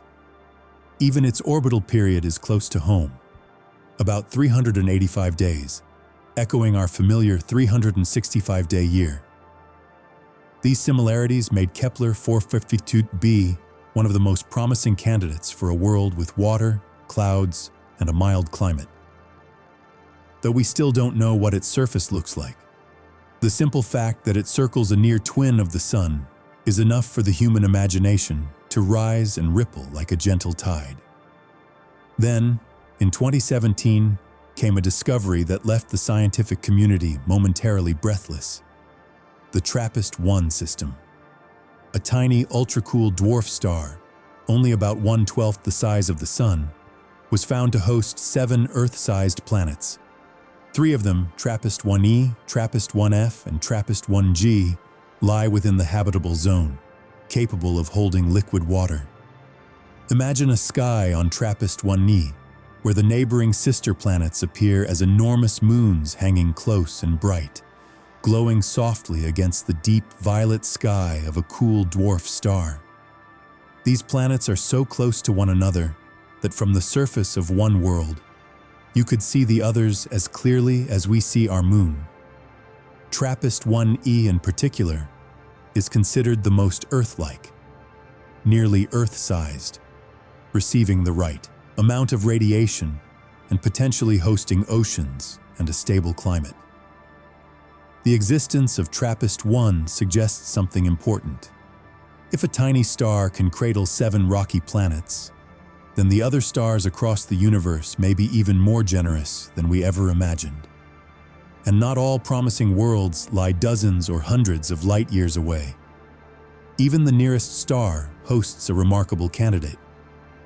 Proxima Centauri b, orbiting Proxima Centauri, the closest star to our solar system, just 4.2 light-years away. Proxima b has a mass roughly 1.3 times that of Earth and sits within its star's habitable zone. That makes it one of the most exciting targets for future exploration. Though Proxima Centauri is a red dwarf prone to bursts of harsh ultraviolet radiation, making its surface potentially challenging, the possibility of liquid water keeps the world within the glow of our imagination. It is an astronomically next-door world, one that future generations might one day visit. Perhaps someday a probe will cross those 4.2 light-years and send back the very first images of Proxima b, a world of misty oceans or silent shadowed plains. Beyond those well-known names, many other intriguing candidates shine quietly in the background. There's Kepler 22b, discovered in 2011, Kepler's very first planet found in the habitable zone. It's about 2.4 times the size of Earth and may be an ocean world, with its entire surface covered by deep water. Then Kepler 1649c, discovered in 2020, nearly Earth-sized and receiving about 75% as much starlight as Earth, making it a gentle, promising candidate for a mild climate. Or LHS 1140b, a dense super-Earth orbiting a red dwarf, likely with a thick protective atmosphere and stable heat. Each name is like a small star floating through your thoughts. Each world is a story waiting to be told in full. As these names drift past you like thin, passing breezes, a special feeling forms quietly inside. Even though no planet has yet matched Earth perfectly, each discovery is an essential puzzle piece in a broader picture. The more we search, the sharper that picture becomes, and the more real our hope feels. One day, perhaps, humanity will find a blue world where clouds drift lazily, where oceans shimmer, and where an atmosphere holds its surface in a gentle embrace. And who knows, perhaps on that distant world, someone might be looking up at their own sky, wondering about the possibility of life on a small blue planet orbiting a pale yellow star far, far away.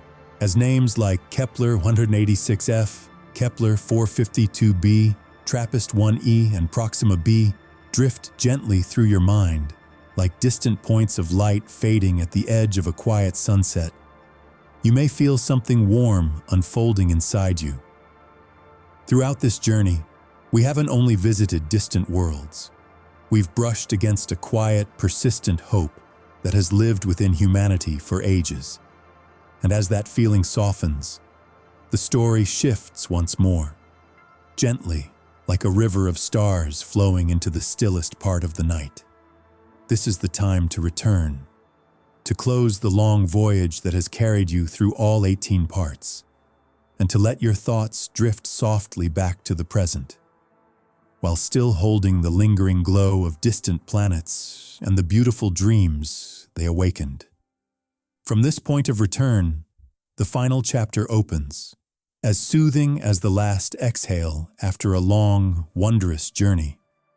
Now, after wandering across billions of miles in imagination, through radiant galaxies and across planets no larger than grains of sand in the cosmic sea, it feels as though you're floating in a weightless space within your own dream. Gone are the noises of daily life, and gone, too, is the overwhelm of all those magnificent cosmic scenes. What remains is a dark sky, velvet soft, scattered with countless gentle stars.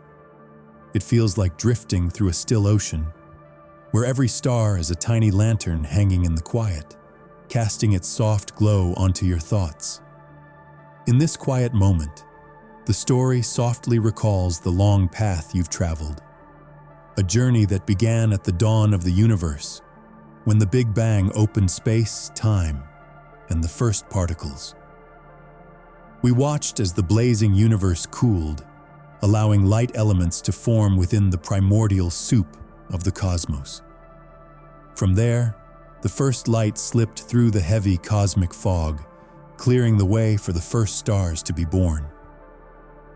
Deep inside those stars, nuclear furnaces forged the heavy elements, the ingredients for stardust, nebulae, planets, and everything familiar in our world. We passed through swirling nebulae where dust gathered into planets, and we met asteroids, fragments left behind, or the earliest bricks of planetary systems. We crossed the asteroid belt, witnessing from afar the violent but necessary collisions that shape young worlds, and we understood why humanity must protect its fragile home from those uninvited travelers. We stepped beyond our solar system, wandering into strange realms. Planets with two suns, planets with glass storms, planets of endless night, and planets drifting starless through the darkness.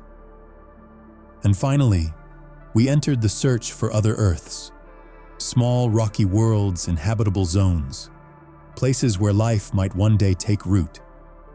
It has been a long journey, and within the gentle flow of this story, it may feel as though it all passed like a beautiful dream. A dream with the glow of cosmic dawn, with swirling clouds of nebulae, with the cool blue shimmer of distant frozen worlds, with the warm gold of dwarf stars, and even with the tender crimson sky of Kepler 186f. All of it blending together like a painting made of light and time and the creative force of nature itself. In the quiet breath of the universe, the story whispers one final message. The cosmos is so vast it cannot be measured, and yet the miracle is this. Human beings, tiny as we are, were born from the very matter of that universe. In every carbon atom within your body lies the remnant of an ancient star. In every molecule of water flowing through you may be a trace of an asteroid long ago that carried water to Earth. When you breathe, it is the universe breathing through you, an unbroken continuation of a chemical journey that began billions of years before you were born. In that sense, no one is ever truly alone in the cosmos. Each person is a small fragment of a far greater story. As these thoughts drift softly through you, the final scene forms like a gentle tapestry. You might imagine yourself lying inside a quiet spacecraft, surrounded by curved glass walls looking out into the universe. Outside, constellations unfold like a city of lights that never sleeps. Or perhaps you're simply lying in your own bed, yet your mind is slowly orbiting through the galaxies. When your eyes begin to close, the night sky no longer feels far away. It feels as though it is holding you, letting each starlit particle fall over you like comforting cosmic dust. And as your breath grows slower, the story invites you to savor this rare stillness. There is nothing to hurry, nothing to worry about. Only an immense space around you, where everything becomes as light as a blade of grass swaying in a gentle wind. In this quiet, perhaps each person remembers that they belong to the universe, that every part of the body was once born from radiant stellar explosions, and that every star above is retelling ancient stories from long ago. Finally, when all has been said, when the long journey closes like the last page of a cherished book, the story leaves you with a blessing of peace. Let your mind drift freely. Let sleep come softly, like falling stardust. The night sky remains above you, watching tenderly, like a soft blanket spread across the world. And as you sink into deep sleep, the universe continues to turn, continues to shine, continues to whisper new stories to anyone willing to listen. Sleep well, in the heart of the boundless universe.